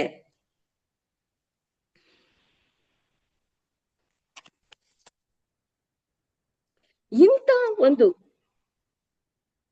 ಬದಲಾಗದ ಇಂಥ ಒಂದು ಚಂದ್ರಕಳೆ ಏನಿದೆ, ಅವತ್ತಿನ ದಿವಸ ಯಾವುದು ಬದಲಾಗದೆ ಇರ್ತಕ್ಕಂಥ ಒಂದು ಚಂದ್ರಕಳೆ ಇದೆಯೋ ಅದನ್ನ ಏನಂತ ಕರೀತಾರಪ್ಪ ಅಂತಂದ್ರೆ ಚಂದ್ರಶೇಖರ ಕಳೆ ಅಂತ ಅಂದ್ಬಿಟ್ಟು ಕರೀತಾರೆ. ಅಂತ ಬದಲಾಗದೆ ಇರ್ತಕ್ಕಂಥ ಆ ಒಂದು ಕಳೆಯನ್ನ ಚಂದ್ರಶೇಖರ ಕಳೆ ಅಂತ ಕರೀತಾರೆ. ಆ ಚಂದ್ರಶೇಖರ ಅನ್ನೋದೇನಪ್ಪ ಅಂತಂದ್ರೆ ಅದು ಒಂದು ಶಿವನ ನಾಮ. ಚಂದ್ರಶೇಖರ ಅನ್ನೋದು ಶಿವನ ನಾಮ. ಆ ಶಿವನ ನಾಮವನ್ನ ಚಂದ್ರಶೇಖರ ಅಂತ ಅಂದ್ಬಿಟ್ಟು ಕರೀತಾರೆ. ಇಂಥ ಒಂದು ಚಂದ್ರಶೇಖರನ ನಾಮವನ್ನ ಈ ಜೀವಿ ಎಷ್ಟೇ ಕಷ್ಟದಲ್ಲಿದ್ರು ಆ ನಾಮವನ್ನ ಪ್ರಾರ್ಥನೆ ಮಾಡಿದಾಗ, ಧ್ಯಾನ ಮಾಡಿದಾಗ ಏನಾಗತ್ತಪ್ಪ ಅಂತಂದ್ರೆ ಅವನ ಕಷ್ಟ ಅನ್ನೋದು ಪರಿಹಾರ ಆಗತ್ತೆ. ಅಂತ ಚಂದ್ರಶೇಖರ ನಾಮವನ್ನ ಯಾರು ಪಠನೆ ಮಾಡ್ತಾರೋ ಅಂತವರ ಕಷ್ಟ ಅನ್ನೋದು ಆ ಪರಿಹಾರ ಆಗತ್ತೆ ಅಂತ ಅಂದ್ಬಿಟ್ಟು ಹೇಳತ್ತೆ ಶಾಸ್ತ್ರ. ಇದಕ್ಕೆ ಒಂದು ಉದಾಹರಣೆ ಅಂದ್ರೆ ಮಾರ್ಕಂಡೇಯ. ಮಾರ್ಕಂಡೇಯ ಏನಪ್ಪಾ ಅಂತಂದ್ರೆ ಅವನಿಗೆ ಅಲ್ಪಾಯುಷಿ. ಅವನು ಹುಟ್ಟವಾಗ್ಲೇ ಅವನ್ಗೆ ಆಯಸ್ಸನ್ನ ಇಷ್ಟೇ ವರ್ಷ ನಿಂಗೆ ಅಂತ ಅಂದ್ಬಿಟ್ಟು ಕೊಟ್ಬಿಟ್ಟು ಆ ಪರಮಾತ್ಮ ಕಳ್ಸಿರ್ತಾನೆ. ಆದ್ರೆ ಇವನು ನಾನು ಇನ್ನೂ ಆಯಸ್ಸನ್ನ ಹೊಂದಬೇಕು ಅಂತ ಏನ್ ಮಾಡ್ತಾನೆ, ಪ್ರತಿ ದಿವಸ ಆ ಶಿವನನ್ನ ಧ್ಯಾನ ಮಾಡ್ತಾನೆ ಇರ್ತಾನೆ. ಪ್ರತಿ ದಿವಸವೂ ಆ ಶಿವನ ಧ್ಯಾನದಲ್ಲೇ ಇದ್ದೋಗ್ತಾನೆ. ಆಮೇಲೆ ಅವನ ಆಯಸ್ಸಿನ ಒಂದು ನಿಗದಿಯಾದ ಒಂದು ದಿನ ಬಂದಾಗ ಏನಾಗತ್ತೆ, ಯಮದೂತರು ಬರ್ತಾರೆ. ಯಮದೂತರು ಬಂದು ಇವನ್ನ ಮಾರ್ಕಂಡೇಯನ್ನ ಕರ್ಕೊಂಡು ಹೋಗ್ಬೇಕು ಅಂತ ಅಂದ್ಬಿಟ್ಟು ಅವನ ಪಾಶವನ್ನ ಹಾಕ್ತಾರೆ. ಆ ಪಾಶ ಹಾಕ್ದಾಗ ಏನಾಗತ್ತೆ, ಈ ಮಾರ್ಕಂಡೇಯ ಏನ್ ಮಾಡ್ತಾನೆ, ಶಿವನ ಲಿಂಗವನ್ನ ತಬ್ಬಿ ಹಿಡ್ಕೊಂಡ್ಬಿಡ್ತಾನೆ. ತಬ್ಬಿ ಹಿಡ್ಕೊಂಡು ಆ ನಾಮವನ್ನ ಪಠನೆ ಮಾಡಕ್ ಶುರು ಮಾಡ್ತಾನೆ. ಒಂದೇ ಸಮ ಬಿಡದೀರ ಚಂದ್ರಶೇಖರ ಚಂದ್ರಶೇಖರ ಚಂದ್ರಶೇಖರ ಪಾಹಿ ಮಾಂ, ಚಂದ್ರಶೇಖರ ಚಂದ್ರಶೇಖರ ಚಂದ್ರಶೇಖರ ರಕ್ಷಮಾಂ ಅನ್ನೋ ಒಂದು ನಾಮವನ್ನ ಬಿಡ್ದೀರ ಅವನು ಆ ಲಿಂಗವನ್ನ ಭದ್ರವಾಗಿ ಹಿಡ್ಕೊಂಡು ಅದನ್ನ ಪ್ರಾರ್ಥನೆ ಮಾಡ್ತಾ ಹೋಗ್ತಾನೆ. ಆಗೇನಾಗತ್ತೆ, ಯಮನ ಪಾಶಕ್ಕೂ ಕೂಡ ಅವನು ಸಿಗಕ್ಕಾಗಲ್ಲ. ಅದರಿಂದ ಅವನು ಆಯಸ್ಸನ್ನ ವೃದ್ಧಿವಂತನೆ. ಆ ರೀತಿಯಲ್ಲಿ ಆ ಪರಮಾತ್ಮ ಅನ್ನೋನು, ಆ ಪರಮಾತ್ಮನನ್ನ, ಆ ಚಂದ್ರಶೇಖರನನ್ನ ನಾವು ಧ್ಯಾನ ಮಾಡಿದಾಗ, ಆ ಮಂಡಲದಲ್ಲಿ ಕೂಳ್ತಿರೋ ಅಂತ ಆ ಚಂದ್ರಶೇಖರನನ್ನ ನಾವು ಪ್ರಾರ್ಥನೆ ಮಾಡಿದಾಗ ಏನಾಗುತ್ತೆ, ಅಮೃತ ತತ್ವವನ್ನ ನಾವು ಹೊಂದುತ್ತೀವಿ ಅಂತ ಅಂದ್ಬಿಟ್ಟು ಇದರಿಂದ ಗೊತ್ತಾಗತ್ತೆ ನಮ್ಗೆ.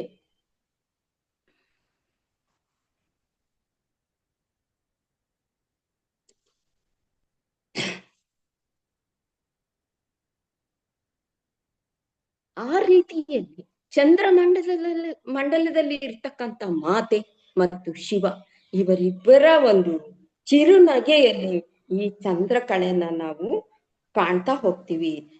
ಇಂಥ ಒಂದು ಕಳೆನ ಏನಂತಾರೆ, ಆ ಕಳೆನ ಸದಾ ಕಾಲ ಅವರಿಬ್ಬರ ಚಿರುನಗೆಯನ್ನ, ಆ ಕಳೆನ ಏನಂತ ಕರೀತಾರಪ್ಪ ಅಂದ್ರೆ ಸಾದಾಕ್ಷ ಕಳೆ ಅಥವಾ ಧ್ರುವ ಕಳೆ ಅಂತ ಅಂದ್ಬಿಟ್ಟು ಆ ಚಂದ್ರಮಂಡಲದಲ್ಲಿ ಇರುವಂತ ಒಂದು ಕಳೆಗೆ ಹೇಳ್ತಾರೆ.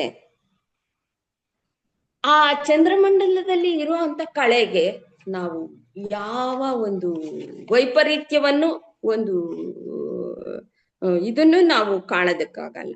ಆದ್ರೆ ನಾವು ಈ ಪ್ರಪಂಚದಲ್ಲಿ ಯಾವ ಚಂದ್ರನ ಕಾಣ್ತಾ ಇದ್ದೀವೋ, ಈ ಲೋಕದಲ್ಲಿ ನಮಗೆ, ಈ ಬ್ರಹ್ಮಾಂಡದಲ್ಲಿ ನಮಗೆ ಕಾಣಿಸ್ತಾ ಇರೋ ಆ ಚಂದ್ರನಲ್ಲಿ ವೈಪರೀತ್ಯವನ್ನ, ವೈವಿಧ್ಯತೆಯನ್ನ, ಬದಲಾವಣೆಯನ್ನ ನಾವು ನೋಡ್ತಾ ಹೋಗ್ತೀವಿ.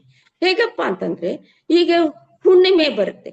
ಆ ಹುಣ್ಣಿಮೆಗೆ ಮೊದ್ಲೇನಾಗತ್ತೆ, ಆ ಚಂದ್ರನ ಕಳೆಯಲ್ಲಿ ಒಂದು ಕಾಂತಿ ಅನ್ನೋದು ಏನಾಗತ್ತೆ, ವೃದ್ಧಿ ಆಗ್ತಾ ಆಗ್ತಾ ಆಗ್ತಾ ಹೋಗುತ್ತೆ.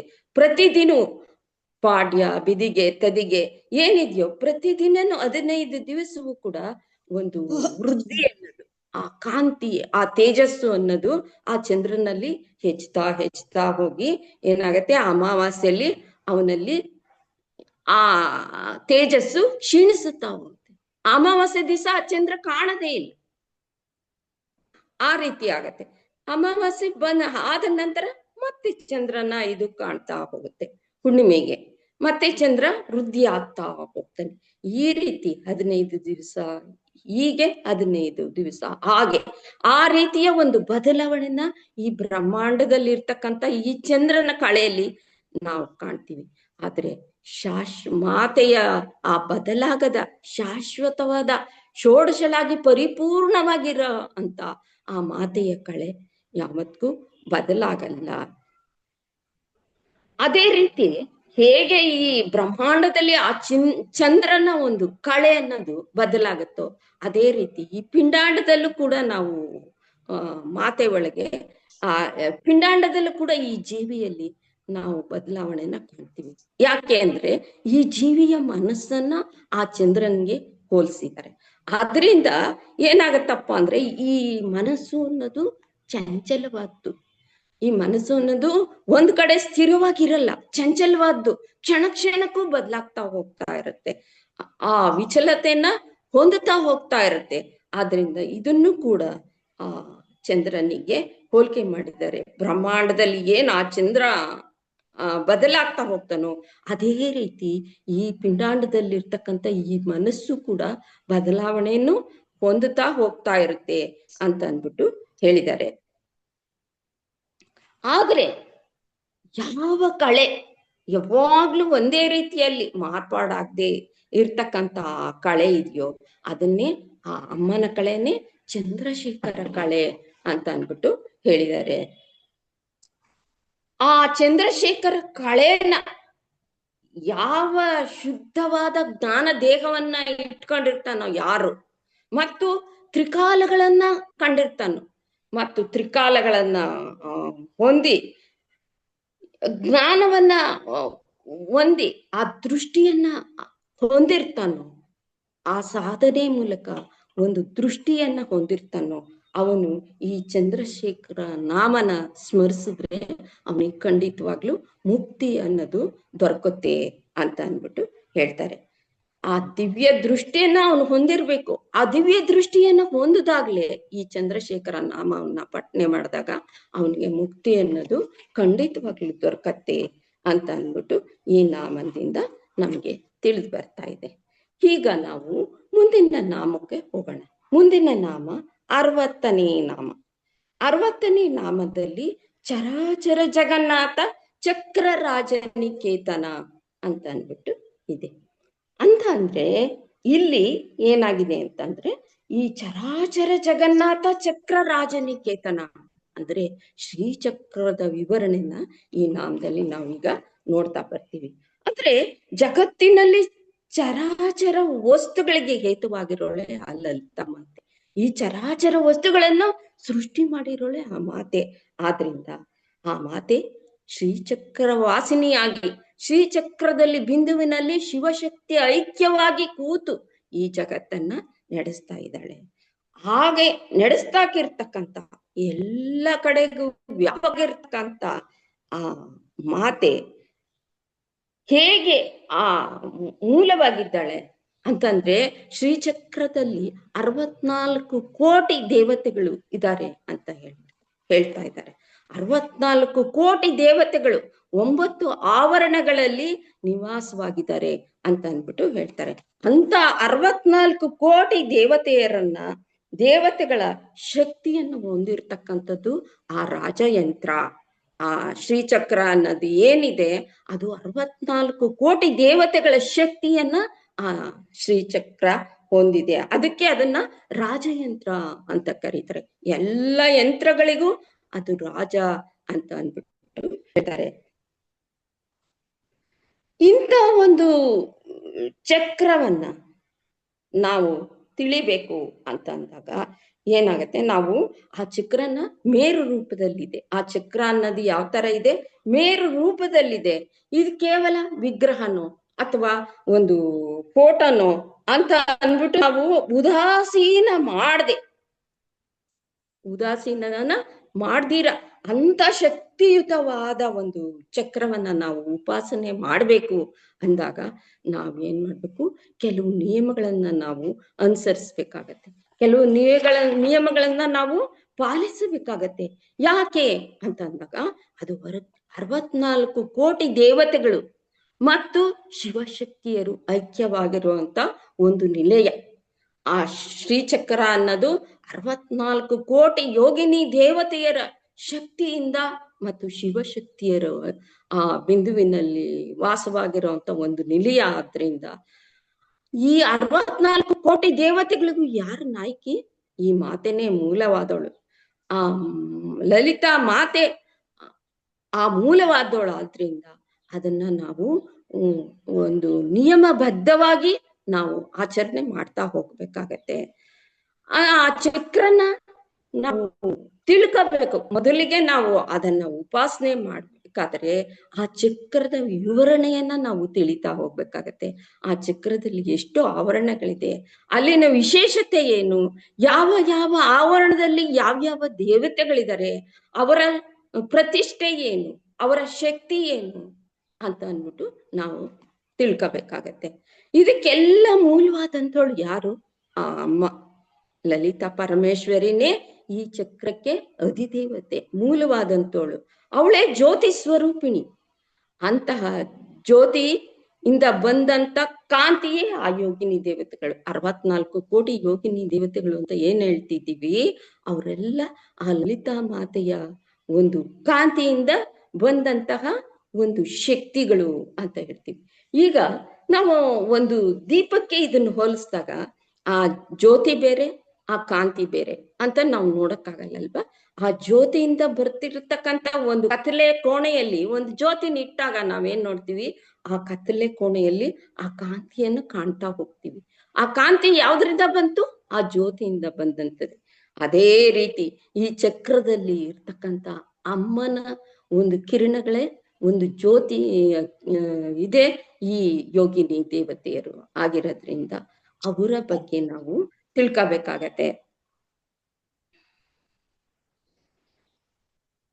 ಆದ್ರಿಂದ ಈ ಯೋಗಿನಿ ದೇವತೆಯರ ಸಮೂಹ ಮತ್ತು ಈ ಶಿವಶಕ್ತಿಯರ ನಿಲಯ ಏನಿದೆ ಇದನ್ನ ನಾವು ಚಿಂತನೆ ಮಾಡ್ಬೇಕಾದಾಗ ಇಂಥ ಒಂದು ವಿಗ್ರಹದ ಒಂದು ಚಿಂತನೆಯನ್ನ ನಾವು ಮಾಡ್ಬೇಕಾದಾಗ ಆ ಸ್ವರೂಪವನ್ನ ನಾವು ತಿಳ್ಕೋಬೇಕಾದಾಗ ಏನ್ ಮಾಡ್ಬೇಕಪ್ಪ ನಾವು ಇದಕ್ಕೆ ಅಂದಾಗ ಇದಂ ಮಿತ್ತಂ ಅನ್ನೋ ಒಂದು ಗ್ರಂಥ, ವಿಶೇಷವಾದ ಗ್ರಂಥ ಇದೆ. ಆ ಗ್ರಂಥ ಯಾವ್ದಪ್ಪ ಅಂದ್ರೆ ಇದು ವಾಮಕೇಶ್ವರನ ತಂತ್ರದಲ್ಲಿ ಹೇಳಿರುವಂತ ಒಂದು ದೇವಿ ಖಡ್ಗಮಾಲ ಸ್ತೋತ್ರ. ಯಾವುದು ಇದಮ್ಮಿತ್ತಂ ಅನ್ನೋ ಒಂದು ಗ್ರಂಥ ಯಾವ್ದಿದೆ ಇದು ವಾಮಕೇಶ್ವರ ತಂತ್ರದಲ್ಲಿ ಹೇಳಿರುವಂತ ದೇವಿ ಖಡ್ಗಮಾಲ ಸ್ತೋತ್ರ ಅಂತ ಅಂದ್ಬಿಟ್ಟು ಹೇಳ್ತಾರೆ. ಅಂದ್ರೆ ಖಡ್ಗ ಅಂತಂದ್ರೆ ಏನು ಅಂತಂದ್ರೆ ಹರಿತವಾದ ಒಂದು ಆಯುಧವನ್ನ ನಾವು ಖಡ್ಗ ಅಂತ ಹೇಳ್ತೀವಿ. ಅದೇ ಇಲ್ಲಿ ಖಡ್ಗ ಅಂದಾಗ ಈ ಲಲಿತ ಸಹಸ್ರನಾಮದಲ್ಲಿ ಖಡ್ಗ ಅಂದಾಗ ಏನ್ ಹೇಳ್ತೀವಿ, ಜ್ಞಾನ ಅಂತ ಹೇಳ್ತೀವಿ. ಜ್ಞಾನ ಅನ್ನೋದನ್ನ ನಾವು ಪಡಿಬೇಕು ಅಂದ್ರೆ ಕಠಿಣ ಪರಿಶ್ರಮವನ್ನ ನಾವು ಹೊಂದಬೇಕಾಗತ್ತೆ. ಯಾವುದು ಕಠಿಣವಾಗಿರುತ್ತೋ ಅದನ್ನ ಖಡ್ಗ ಅಂತ ಅಂದ್ಬಿಟ್ಟು, ಆ ಜ್ಞಾನ ಅನ್ನೋದು ಅಷ್ಟೊಂದು ಕಠಿಣವಾಗಿದೆ. ಜ್ಞಾನವನ್ನು ಹೊಂದಬೇಕಾದ್ರೆ ಕಷ್ಟ ಪಡ್ಬೇಕು, ನಾವು ಸಾಧನೆ ಮಾಡ್ಬೇಕು, ಸುಲಭವಾಗಿ ಆ ಜ್ಞಾನ ನಮ್ಗೆ ಸಿಗಲ್ಲ. ಆ ರೀತಿ ಖಡ್ಗದ ರೂಪದಲ್ಲಿ ಈ ಜ್ಞಾನ ಅನ್ನೋದು ಇದೆ. ಇಂಥ ಜ್ಞಾನವನ್ನ ನಾವು ಹೊಂದಿದಾಗ ಏನಾಗತ್ತೆ, ಅಂಧಕಾರ ಅನ್ನೋ ಅಜ್ಞಾನವನ್ನ ಆ ಖಡ್ಗದಿಂದ ನಾವು ತಿಳಿದು ಆ ಜ್ಞಾನವನ್ನ ನಾವು ಹೊಂದ್ಬೋದು ಅಂತ ಅಂದ್ಬಿಟ್ಟು ಹೇಳ್ತಾರೆ. ಅದಕ್ಕೆ ಇದನ್ನ ಆ ಖಡ್ಗಕ್ಕೆ ಹೋಲಿಸಿದ್ದಾರೆ, ಖಡ್ಗಮಾಲ ಸ್ತೋತ್ರ ಅಂದ್ಬಿಟ್ಟು ಅದಕ್ಕೆ ಹೋಲಿಸಿದ್ದಾರೆ. ಆ ಖಡ್ಗದಿಂದ ನಮ್ಮ ಅಂಧಕಾರದ ಅಜ್ಞಾನದ ಅಂಧಕಾರ ಏನಿದೆಯೋ ಅದನ್ನ ಒಂದು ಕುಚ್ಚಿ ನಮ್ಮ ಜ್ಞಾನವನ್ನ ನಾವು ಬೆಳೆಸ್ಕೋಬಹುದು. ಈ ಶ್ರೀಚಕ್ರದ ಮೂಲಕ ನಮ್ಮ ಜ್ಞಾನವನ್ನ ಬೆಳೆಸ್ಕೊಂಡು ಆ ಮಾತೆನ ನಾವು ಹೊಂದಬಹುದು, ಆ ದೇವತೆನ ನಾವು ಕಾಣಬಹುದು ಅಂತ ಅಂದ್ಬಿಟ್ಟು ಈ ಸ್ತೋತ್ರದ ಬಗ್ಗೆ ಹೇಳ್ತಾರೆ.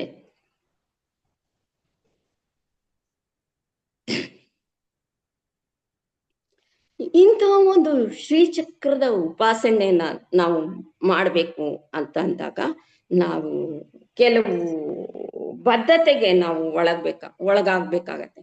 ಕೆಲವು ನಿಯಮಗಳನ್ನ ನಾವು ಅನುಸರಿಸಬೇಕಾಗತ್ತೆ. ಈ ಶ್ರೀಚಕ್ರ ಅನ್ನೋದು ಯಾವುದರಿಂದ ಕೂಡಿದ್ಯಪ್ಪ ಅಂತಂದ್ರೆ ಈ ಖಡ್ಗಮಾಲ ಸ್ತೋತ್ರ ಆಗ್ಲಿ, ಈ ಶ್ರೀಚಕ್ರದ ನಾಮ ಆಗ್ಲಿ ಯಾವ್ದ್ರಿಂದ ಕೂಡಿದ್ಯಪ್ಪ ಅಂತಂದ್ರೆ ಇದು ಬೀಜಾಕ್ಷರಗಳಿಂದ ಕೂಡಿರೋದಾದ್ರಿಂದ ಇದನ್ನ ನಾವು ಸಾಮಾನ್ಯರಾದ ನಾವು ಪಠನೆ ಮಾಡ್ಬೇಕಾರೆ ಏನ್ ಮಾಡ್ಬೇಕು, ಓಂ ಶ್ರೀ ತ್ರಿಪುರ ಸುಂದರಿಯೇ ನಮಃ ಅಂತ ನಾವು ಮೊದಲಿಗೆ ಹೇಳ್ಕೋಬೇಕಾಗತ್ತೆ. ಈಗ ನಾವು ಶ್ರೀಚಕ್ರನ ಯಾವ ರೀತಿ ಉಪಾಸನೆ ಮಾಡ್ಬೇಕು ಅಂತ ಅಂದ್ಬಿಟ್ಟು ಈಗ ಹೇಳ್ತಾ ಹೋಗ್ತೀನಿ. ಮೊದಲಿಗೆ ನಾವು ಸಾಮಾನ್ಯರು ನಾವು ಉಪಾಸನೆ ಮಾಡ್ಬೇಕಾದ್ರೆ ಶ್ರೀಚಕ್ರವನ್ನ ಏನ್ ಹೇಳ್ಬೇಕು, ಓಂ ಶ್ರೀ ತ್ರಿಪುರ ಸುಂದರಿಯೇ ನಮಃ ಅಂತ ಅಂದ್ಬಿಟ್ಟು ಆರಂಭ ಮಾಡ್ಬೇಕಾಗತ್ತೆ. ಶ್ರೀಚಕ್ರದ ಉಪಾಸನೆಯನ್ನು ಮಾಡ್ಬೇಕಾದ್ರೆ ಮೊದಲಿಗೆ, ಆ ನಂತರ ನಾವೇನ್ ಮಾಡ್ಬೇಕು, ಹಾಗೆ ಆರಂಭಿಸಿ ಆಮೇಲೆ ಅಂಗನ್ಯಾಸ ದೇವಿಯರನ್ನ ನಾವು ಸ್ಮರಿಸ್ತಾ ಹೋಗ್ಬೇಕಾಗತ್ತೆ. ಮೊದಲಿಗೆ ಓಂ ಶ್ರೀ ತ್ರಿಪುರ ಸುಂದರಿಯೇ ನಮಃ ಅನ್ನೋ ಮಂತ್ರವನ್ನ ಪಠನೆ ಮಾಡಿ ನಂತರ ಅಂಗನ್ಯಾಸ ದೇವತೆಗಳನ್ನ ನಾವು ಸ್ಮರಿಸ್ತಾ ಹೋಗ್ಬೇಕಾಗತ್ತೆ. ಯಾರು ಆ ಅಂಗನ್ಯಾಸ ದೇವತೆಗಳು ಅಂದಾಗ ಶಿರೋದೇವಿ, ಕವಚದೇವಿ, ನೇತ್ರದೇವಿ, ಶಿಖಾದೇವಿ, ಹಸ್ತ್ರದೇವಿ, ಇಂತಹ ದೇವತೆಗಳನ್ನ ನಾವೇನ್ ಮಾಡ್ಬೇಕಾಗತ್ತೆ, ಇವ್ರನ್ನ ಮೊದಲಿಗೆ ಸ್ಮರಿಸ್ಬೇಕಾಗತ್ತೆ. ತ್ರಿಪುರ ಸುಂದರಿಯೇ ನಮಃ ಅಂತ ನಾವು ಹೇಳದ್ಮೇಲೆ ಇಂಥ ಅಂಗನ್ಯಾಸ ದೇವತೆಗಳನ್ನ ನಾವು ಎಲ್ಲ ಈ ಶಿರೋದೇವಿ, ಶಿಖಾದೇವಿ ಎಲ್ಲ ನಾವು ಇದನ್ನ ಮುಟ್ಕೊಂಡು ನಾವು ಆ ಅಂಗನ್ಯಾಸವನ್ನ ಮಾಡ್ಕೊಂಡು ಅದನ್ನ ಪ್ರಾರಂಭ ಮಾಡ್ಬೇಕಾಗತ್ತೆ. ಶ್ರೀಚಕ್ರದ ಒಂದು ಉಪಾಸನೆಯನ್ನ ಪ್ರಾರಂಭ ಮಾಡ್ಬೇಕಾಗತ್ತೆ. ಹಾಗೆ ಪ್ರಾರಂಭ ಮಾಡಿದ ನಂತರ ನಾವೇನ್ ಮಾಡ್ಬೇಕಾಗತ್ತೆ, 15 ಜನ ತಿಥಿ ನಿತ್ಯ ದೇವಿಯರನ್ನ ಪ್ರಾರ್ಥಿಸ್ಬೇಕಾಗತ್ತೆ. ಯಾರು ಈ 15 ಜನ ತಿಥಿ ನಿತ್ಯ ದೇವಿಯರು ಅಂದ್ರೆ ಪೂರ್ಣಮಿಯಿಂದ ಅಮಾವಾಸ್ಯೆಗೆ ಬರ್ತಕ್ಕಂತ ಒಂದೊಂದ್ ದಿನ ಒಬ್ಬೊಬ್ಬ ದೇವತೆ ಪೂರ್ಣಮಿಯಿಂದ ಅಮಾವಾಸ್ಯೆ ಬರ್ತಾ ಹೋಗ್ತಾರೆ. 15 ಜನ ತಿಥಿ ನಿತ್ಯ ದೇವತೆಗಳು ಇವ್ರನ್ನ ನಾವು ಸ್ಮರಿಸ್ತಾ ಹೋಗ್ಬೇಕಾಗತ್ತೆ. ಒಂದೊಂದ್ ದಿನ ಬರೋ ದೇವತೆನೂ ನಾವು ಒಂದೊಂದ್ ದಿನ ಸ್ಮರಿಸ್ತಾ ಹೋದಾಗ ಏನಾಗತ್ತೆ, ನಾವು ಪ್ರಾರ್ಥಿಸ್ತಾ ಹೋದಾಗ ಒಂದೊಂದು ಸಿದ್ಧಿ ನಮ್ಗೆ ದೊರಕ್ತಾ ಹೋಗುತ್ತೆ. ಆದ್ರಿಂದ ಪ್ರತಿನಿತ್ಯವೂ ಕೂಡ ನಾವು ಆ ತಿಥಿ ದೇವತೆಗಳನ್ನ ನಾವು ಪ್ರಾರ್ಥನೆ ಮಾಡ್ತಾ ಹೋಗ್ಬೇಕಾಗತ್ತೆ ಅಂತ ಅಂದ್ಬಿಟ್ಟು ಇಲ್ಲಿ ಹೇಳ್ತಾ ಇದ್ದಾರೆ.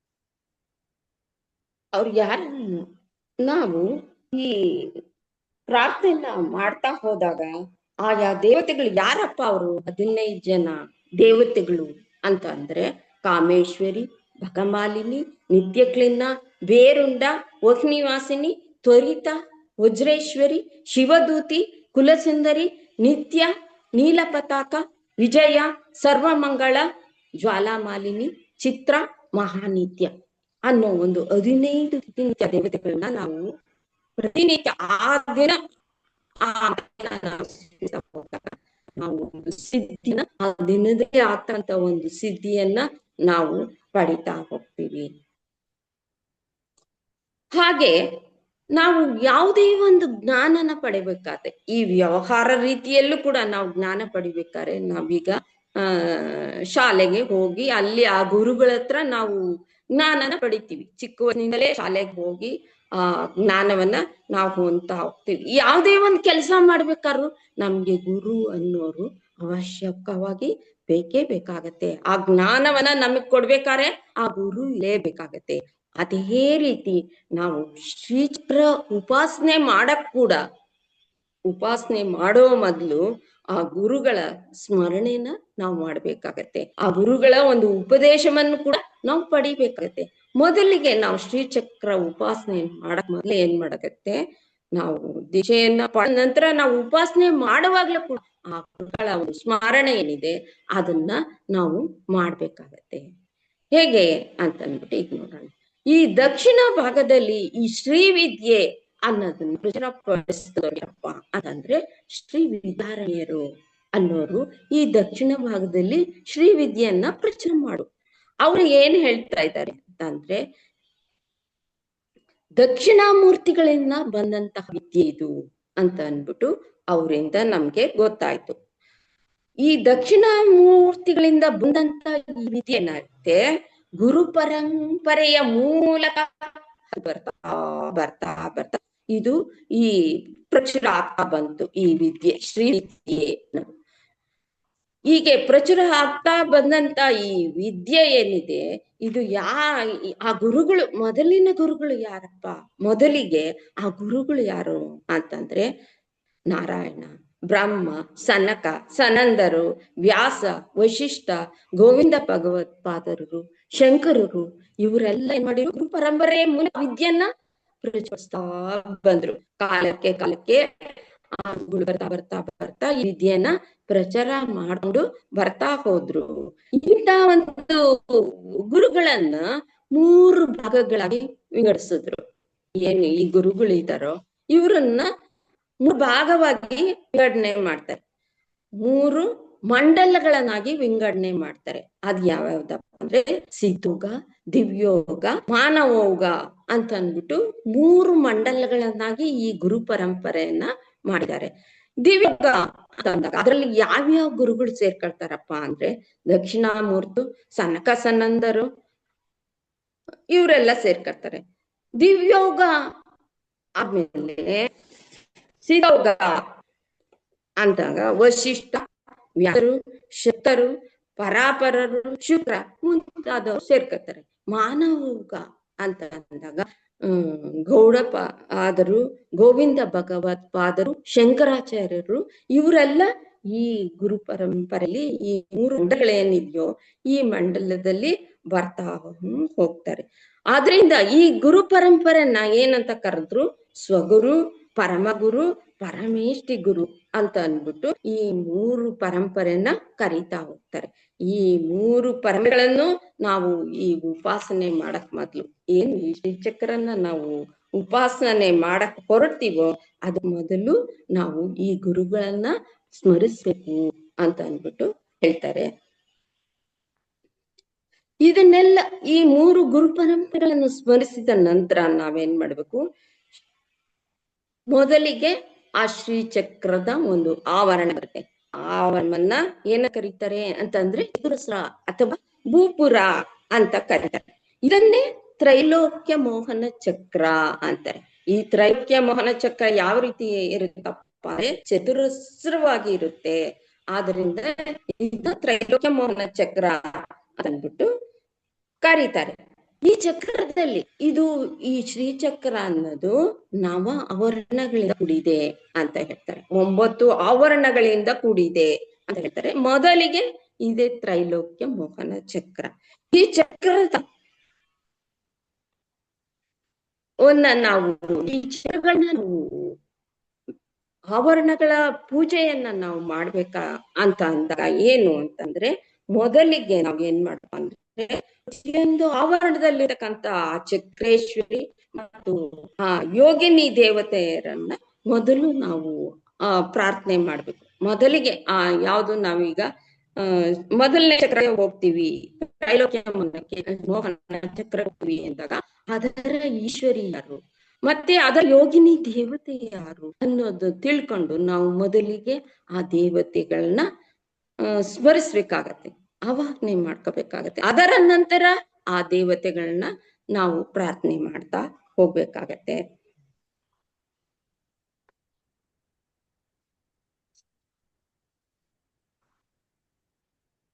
ಇದು ಈ ಶ್ರೀಚಕ್ರದ ಉಪಾಸನೆ ವಿಧಿ.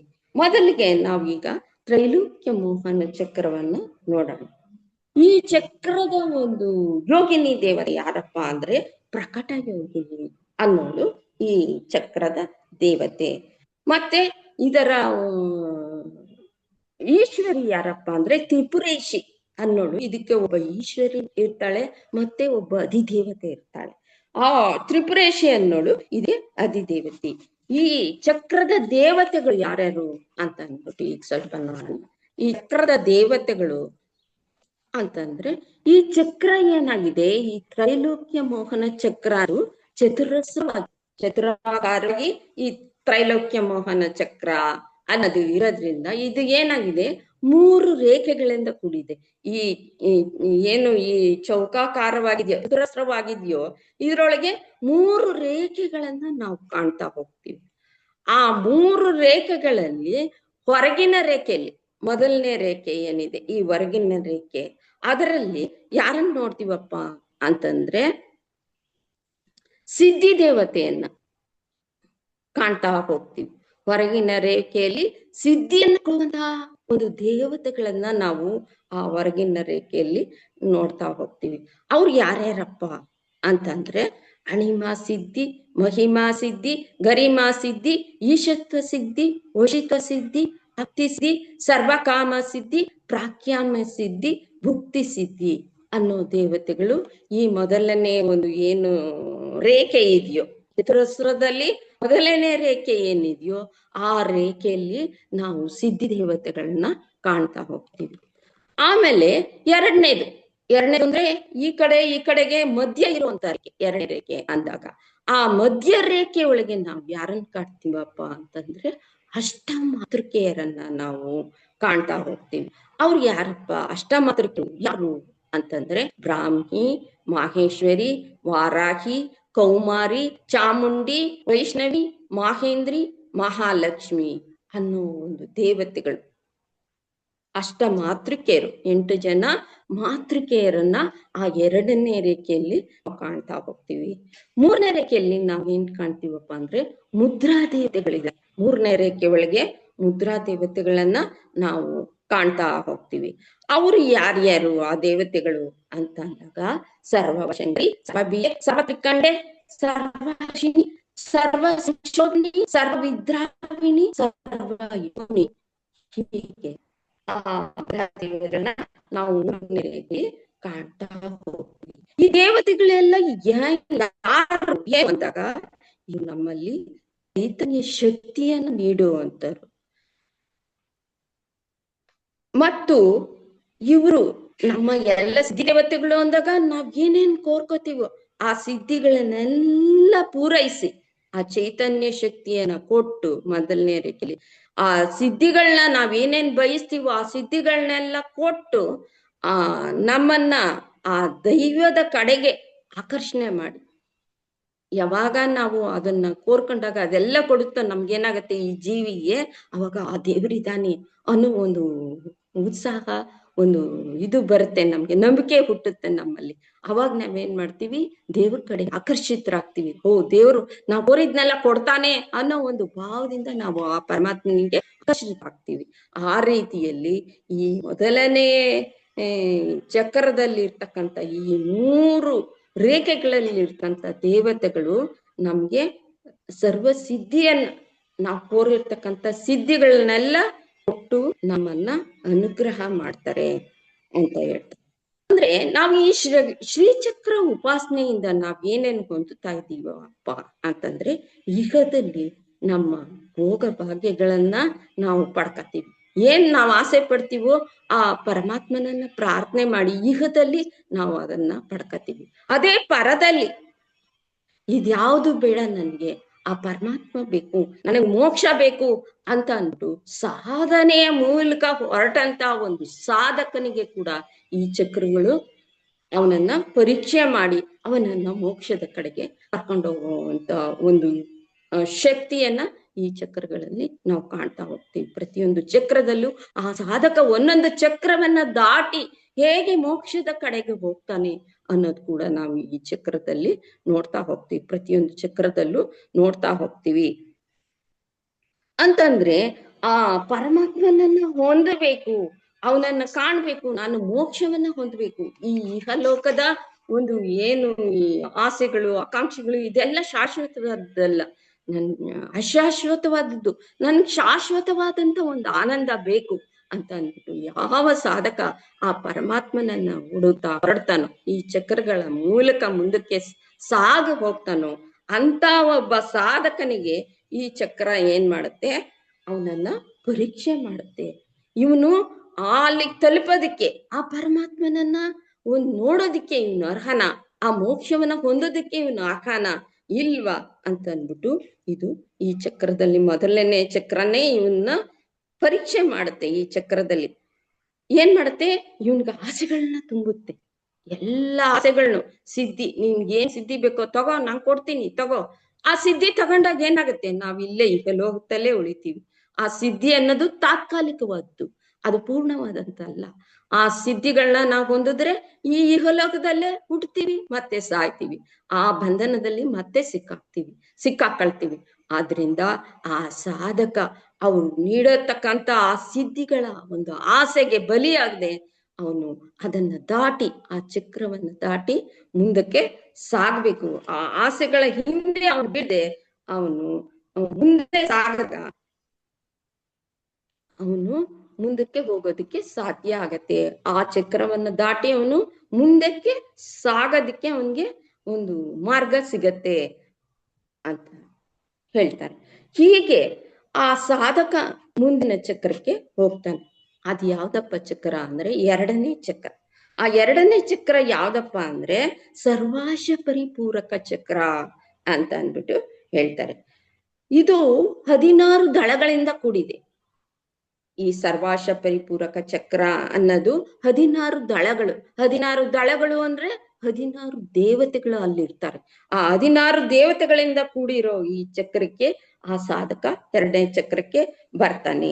ಈ ಚಕ್ರದ ಈ ಚಕ್ರೇಶ್ವರಿ ಯಾರು, ಈಶ್ವರಿ ಯಾರಪ್ಪ ಅಂತಂದ್ರೆ ತ್ರಿಪುರೇಶಿ ಆಗಿರ್ತಾಳೆ. ಮತ್ತೆ ಇದರ ಯೋಗಿನಿ ದೇವತೆ. ಆ ದೇವತೆಗಳಿಗೆಲ್ಲ ಒಬ್ಬ ಆ ಅಧಿದೇವತೆ ಒಬ್ಳು ಇರ್ತಾಳೆ, ಯೋಗಿನಿ ದೇವತೆ. ಅವಳು ಯಾರಪ್ಪ ಅಂದ್ರೆ ಗುಪ್ತ ಯೋಗಿನಿ ಅಂತ ಅಂದ್ಬಿಟ್ಟು ಇರ್ತಾಳೆ. ಇಲ್ಲಿ ದೇವತೆಯರು ಯಾರ್ಯಾರಪ್ಪ ಅಂದ್ರೆ ಚಿತ್ತಾಕರ್ಷಿಣಿ, ಗಂಧಾಕರ್ಷಿಣಿ, ರಸಾಕರ್ಷಿಣಿ, ಧೈರ್ಯಾಕರ್ಷಿಣಿ, ನಾಮಾಕರ್ಷಿಣಿ, ಅಮೃತಾಕರ್ಷಿಣಿ, ಶರೀರಾಕರ್ಷಿಣಿ. ಇವರೆಲ್ಲ ಯಾರಪ್ಪ ಈ ಆ ದೇವತೆಗಳು ಅಂತಂದ್ರೆ, ನಾವು ಈ ಯುಗದಲ್ಲಿ ಇವ್ರನ್ನೆಲ್ಲ ನಾವು ಧ್ಯಾನ ಮಾಡಿದಾಗ ಏನಾಗತ್ತೆ, ಈ ಇಂದ್ರಿಯ ಶಕ್ತಿಗಳಿಗೆ ಅವರು ಈ ಸರಿಯಾಗಿ ನಡ್ಸ್ಕೊಂಡು ಹೋಗ್ತಾರೆ. ಈ ಇಂದ್ರಿಯ ಶಕ್ತಿಗಳ ಏನಿದೆ ನಮ್ಗೆ, ಈ ಇಂದ್ರಿಯ ಶಕ್ತಿಗಳನ್ನ ಅವರನ್ನ ನಾವು ಉಪಾಸನೆ ಮಾಡಿದಾಗ ಆ ಇಂದ್ರಿಯ ಶಕ್ತಿಗಳಿಗೆ ಒಂದು ಶಕ್ತಿಯನ್ನ, ಚೇತನವನ್ನ ಕೊಟ್ಟು ಅವನ್ನೆಲ್ಲ ಸರಿಯಾದ ರೀತಿಯಲ್ಲಿ ನಡೆಸ್ಕೊಂಡು ಹೋಗ್ತಾ ಇರ್ತಾರೆ. ಆ ಶರೀರದಲ್ಲಿ ಅವರು ಆ ಶಕ್ತಿನ ಕೊಡ್ದು ಅದನ್ನ ನಡೆಸ್ಕೊಂಡು ಹೋಗ್ತಾ ಇದ್ದ ಏನಾಗತ್ತೆ, ಈ ಶರೀರದಲ್ಲಿ ನಾವು ವ್ಯತ್ಯಾಸವನ್ನ ಕಾಣ್ತಾ ಹೋಗ್ತೀವಿ.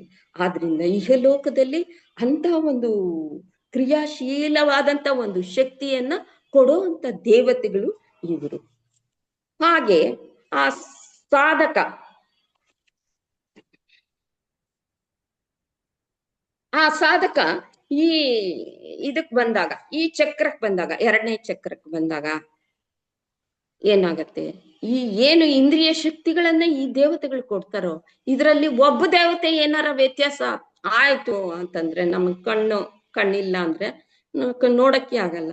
ಇನ್ನೇನೋ ಆಯ್ತು ವ್ಯತ್ಯಾಸಗಳು ಅಂತ ಅಂದಾಗ ನಾವ್ ಈ ಪ್ರಪಂಚದಲ್ಲಿ ಏನು ಅನುಭವಿಸಕ್ಕಾಗಲ್ಲ. ಆ ರೀತಿ ಇಂದ್ರಿಯ ದೇವತೆಗಳಾದ್ರಿಂದ ಇವರನ್ನ ನಾವು ಸ್ಮರಣೆ ಮಾಡಿದಾಗ ನಮ್ಮ ಇಂದ್ರಿಯ ಶಕ್ತಿಗಳೆಲ್ಲ ಸುಸೂತ್ರವಾಗಿ ನಡ್ಕೊಂಡು ಹೋಗುವಂತ ಒಂದು ಶಕ್ತಿಯನ್ನ ಈ ದೇವತೆಗಳು ಕೊಡ್ತಾರೆ. ಹಾಗೆ ಈ ಸಾಧಕ ಏನ್ ಮಾಡ್ತಾನೆ, ಆ ಪರಮಾತ್ಮನನ್ನ ಕಾಣ್ಬೇಕು, ಮೋಕ್ಷವನ್ನ. ನಾನಿವಾಗ ಎರಡು ರೀತಿ, ಇಹದ ಪರ ಎರಡು ರೀತಿದು ಈ ಚಕ್ರದಲ್ಲಿ ಫಲವನ್ನ ಹೇಳ್ತಾ ಇದ್ದೀನಿ. ಈ ಪರವನ್ನ ಬಯಸಿ ಹೊರಟಂತ ಒಬ್ಬ ಸಾಧಕ ಏನ್ ಮಾಡ್ತಾನೆ, ಆ ಸಾಧಕ ಈ ಅವನನ್ನ ಪರೀಕ್ಷೆ ಮಾಡಕ್ಕೋಸ್ಕರ ಏನ್ ಮಾಡುತ್ತೆ, ಈ ಆಸೆಗಳನ್ನೆಲ್ಲ ಅವನ್ ಮುಂದೆ ಹಾಕ್ತಾ ಹೋಗುತ್ತೆ, ಅಟ್ರಾಕ್ಷನ್ ಮಾಡುತ್ತೆ. ಒಂದೊಂದು ಇಂದ್ರಿಯಗಳು ಅವನನ್ನ ಅಟ್ರಾಕ್ಷನ್ ಮಾಡ್ತಾ ಹೋಗುತ್ತೆ. ಇವನನ್ನ ಪರೀಕ್ಷೆ ಮಾಡ್ಬೇಕು, ಇವನನ್ನ ಮುಂದೆ ಹೋಗಕ್ ಬಿಡಬಾರ್ದು, ಇವನಲ್ಲಿ ಆ ಶಕ್ತಿ ಇದೆಯಾ ಇಲ್ವಾ ಅಂತ ಅಂದ್ಬಿಟ್ಟು ಒಂದೊಂದು ಇಂದ್ರಿಯಗಳು ಕೂಡ ಅವನನ್ನ ಅಟ್ರಾಕ್ಷನ್ ಮಾಡ್ತಾ ಹೋಗುತ್ತೆ.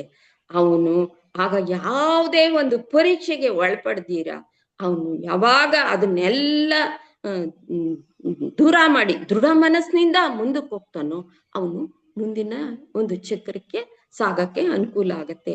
ಯಾವಾಗ ಅವನು ಇಂದ್ರಿಯಗಳ ಒಂದು ಆಕರ್ಷಣೆಗೆ ಒಳಗಾಗ್ತಾನೋ, ನಂಗ ಅದು ಬೇಕು, ಏನೋ ನೋಡ್ದ, ಹೋಗಿ ಇದು ಎಷ್ಟು ಚೆನ್ನಾಗಿದೆ, ಇದ್ ಬೇಕು ಅಂತ ಅನ್ಬಿಟ್ಟು ಅವನು ಆ ಇಂದ್ರಿಯಕ್ಕೆ ಒಳಗಾಗಿ ಅವನ ಅಲ್ಲಿ ಇದ್ದ ಅಂದ್ರೆ ಅವನ್ ಮುಂದಕ್ಕೆ ಹೋಗಕ್ ಸಾಧ್ಯ ಇಲ್ಲ.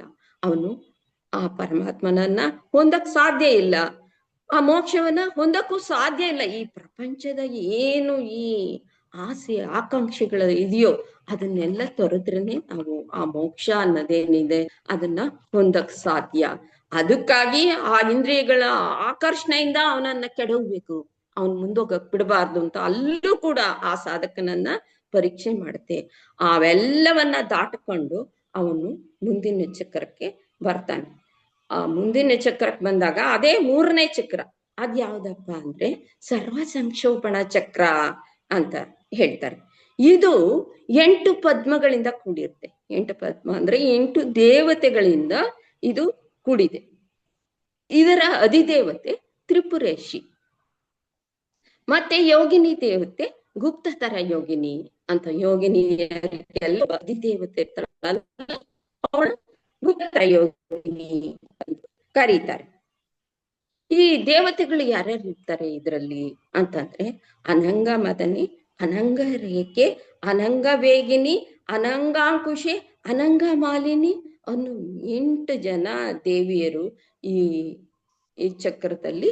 ಯಾವ ಚಕ್ರ? ಸರ್ವ ಸಂಕ್ಷೋಭಣ ಚಕ್ರ ಅನ್ನೋ ಮೂರನೇ ಚಕ್ರದಲ್ಲಿ ಈ 8 ಜನ ದೇವತೆಗಳು ಇರ್ತಾರೆ. ಈ 8 ಜನ ದೇವತೆಗಳನ್ನ ಯಾವ್ದಕ್ ಹೋಲಿಸಿದಾರಪ್ಪ ಅಂತ ಅಂದ್ರೆ, ಆ ಮಾತೆಯ ಒಂದು ಕೈಯಲ್ಲಿ ಏನಿದೆ, ಪಾಶ, ಅಂಕುಶ, ಧನಸ್ಸು ಮತ್ತು ಆ ಪುಷ್ಪಗಳು, 5 ಪುಷ್ಪಗಳ ಒಂದು ಆಯುಧಗಳು ಏನಿದೆ ಅದನ್ನ ಈ 5 ದೇವತೆಗಳು ಪ್ರತಿನಿಧಿಸ್ತಾ ಇದ್ದಾರೆ ಅಂತ ಅನ್ಬಿಟ್ಟು ಹೇಳ್ತಾರೆ. ಅಲ್ಲದೆ ಈ ನಮ್ಮ ಮನಸ್ಸಿನಲ್ಲಿ ಒಂದು 8 ಸಂಕಲ್ಪಗಳಿದೆಯಂತೆ. ಈ ಜೀವಿಯ ಮನಸ್ಸಿನಲ್ಲಿ 8 ಸಂಕಲ್ಪಗಳನ್ನ ನಾವು ಇಟ್ಕೊಂಡಿದೀವಂತ.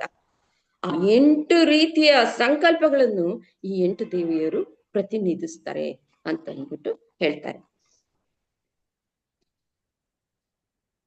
ಈ ರೀತಿ ಆಗಿ 2 ಚಕ್ರಗಳನ್ನ ದಾಟಿ ಈ 3ನೇ ಚಕ್ರಕ್ಕೆ ಬರ್ತಾನಲ್ಲ ಆ ಸಾಧಕ, ಆ ಪರಮಾತ್ಮನನ್ನ ಹೊಂದ್ಬೇಕು, ಮೋಕ್ಷವನ್ನ ಹೊಂದ್ಬೇಕು ಅಂತ ಒಂದು ಬರೋ ಅಂತ ಸಾಧಕನಿಗೆ ಏನಾಗತ್ತೆ ಇಲ್ಲಿ, ಅವನ ಮನಸ್ಸು ಸ್ಥಿರವಾಗಿದ್ಯಾ ಅಥವಾ ಇಲ್ವಾ ಅಂತ ಅಂದ್ಬಿಟ್ಟು ಪರೀಕ್ಷೆ ಮಾಡಕ್ಕೋಸ್ಕರ ಏನ್ ಮಾಡತ್ತೆ ಇಲ್ಲಿ, ಅವನಿಗೆ ಬೇಕಾದಷ್ಟು ಕಷ್ಟಗಳನ್ನ ಕೊಡಕ್ ಶುರು ಮಾಡುತ್ತೆ. ಈ ದೇವತೆಗಳು ಅವನಿಗೆ ಕಷ್ಟಗಳನ್ನು ಕೊಡಕ್ ಶುರು ಮಾಡ್ತಾರೆ.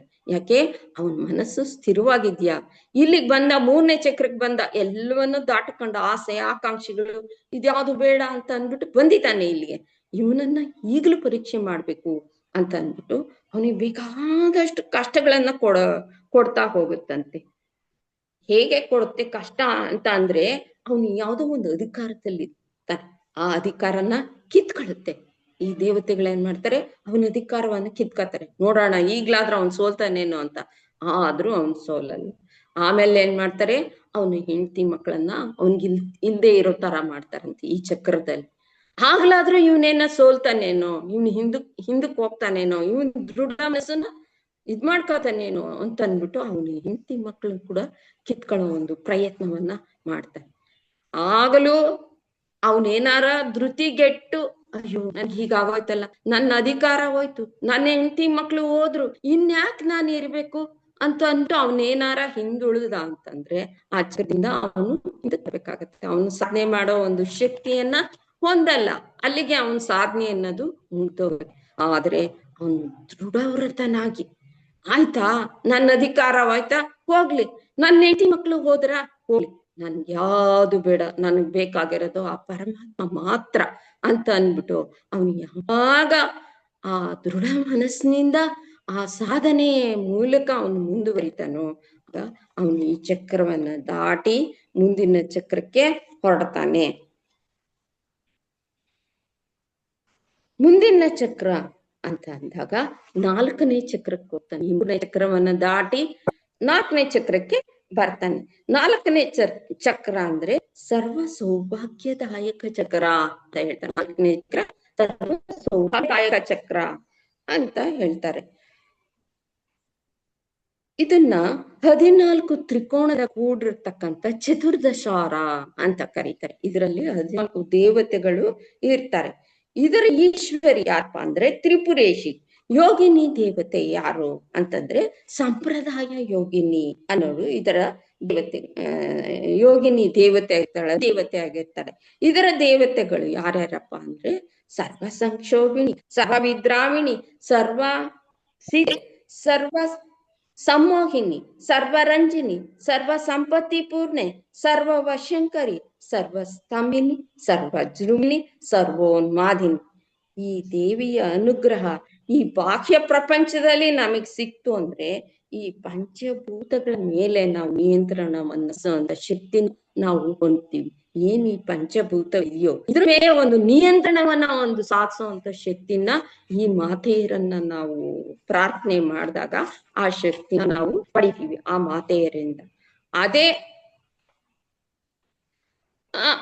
ನಮ್ಮ ಶರೀರದಲ್ಲೂ ಅದೇ ರೀತಿ ಏನು ಈ ಬ್ರಹ್ಮಾಂಡದಲ್ಲಿ ಈ ಪ್ರಕೃತಿಯ ಒಂದು ಇದನ್ನ ನಾವು ಹೊಂತೀವೋ ಅದೇ ಈ ಪಿಂಡದಲ್ಲೂ ನಮ್ಮ ಶರೀರದಲ್ಲೂ ಕೂಡ ಒಂದು ಪ್ರಕೃತಿಯ ಪ್ರಕೋಪ ಅನ್ನೋದು ವ್ಯತ್ಯಯ ಅನ್ನೋದು ನಮ್ಮ ಆಗ್ತಾನೆ ಇರುತ್ತೆ. ಯಾವಾಗ ನಾವು ಈ ದೇವತೆಗಳನ್ನ ನಾವು ಪ್ರಾರ್ಥನೆ ಮಾಡಿದಾಗ ಅದನ್ನ ನಮ್ಮ ಹಿಡಿತಕ್ಕೆ ತಗೋಬಹುದು. ನಮ್ಮ ಶರೀರದಲ್ಲಿ ಆಗ್ತಕ್ಕಂತ ವ್ಯತ್ಯಾಸಗಳೇನಿದೆ ಆ ಮಾತೆಯರನ್ನ ಪ್ರಾರ್ಥನೆ ಮಾಡಿದಾಗ ಆ ವ್ಯತ್ಯಾಸಗಳನ್ನ ನಾವು ಆ ಮಾತೆಯರ ಮುಖಾಂತರ ಅದನ್ನ ನಮ್ಮ ಹಿಡಿತಕ್ಕೆ ತಗೊಂಡು ಅದನ್ನ ನಾವು ಸರಿಪಡಿಸ್ಕೋಬಹುದು.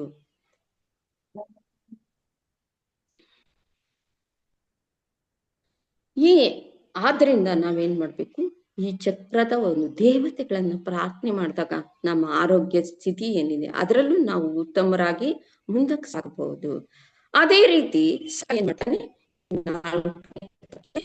ಸಾಧಕ ಬಂದ 3 ಚಕ್ರಗಳನ್ನ ದಾಟಿ 3ನೇ ಚಕ್ರದಲ್ಲಿ ಎಷ್ಟೊಂದು ಅವನಿಗೆ ಕಷ್ಟಗಳು ಬಂತು, ಅವನನ್ನ ಪರೀಕ್ಷೆ ಮಾಡಿದ್ರು. ಆದ್ರೂ ಅದನ್ನೆಲ್ಲ ಅವನು ದೃಢ ಮನಸ್ಸಿನಿಂದ ನಿಶ್ಚಯ ಮಾಡ್ಕೊಂಡು ನಾನು ಆ ಮೋಕ್ಷವನ್ನ ಹೊಂದಲೇಬೇಕು, ಆ ಪರಮಾತ್ಮನನ್ನ ಕಾಣಬೇಕು ಅನ್ನೋದು ದೃಷ್ಟಿಯಿಂದ ಈ 4ನೇ ಚಕ್ರಕ್ಕೆ ಬರ್ತಾನೆ.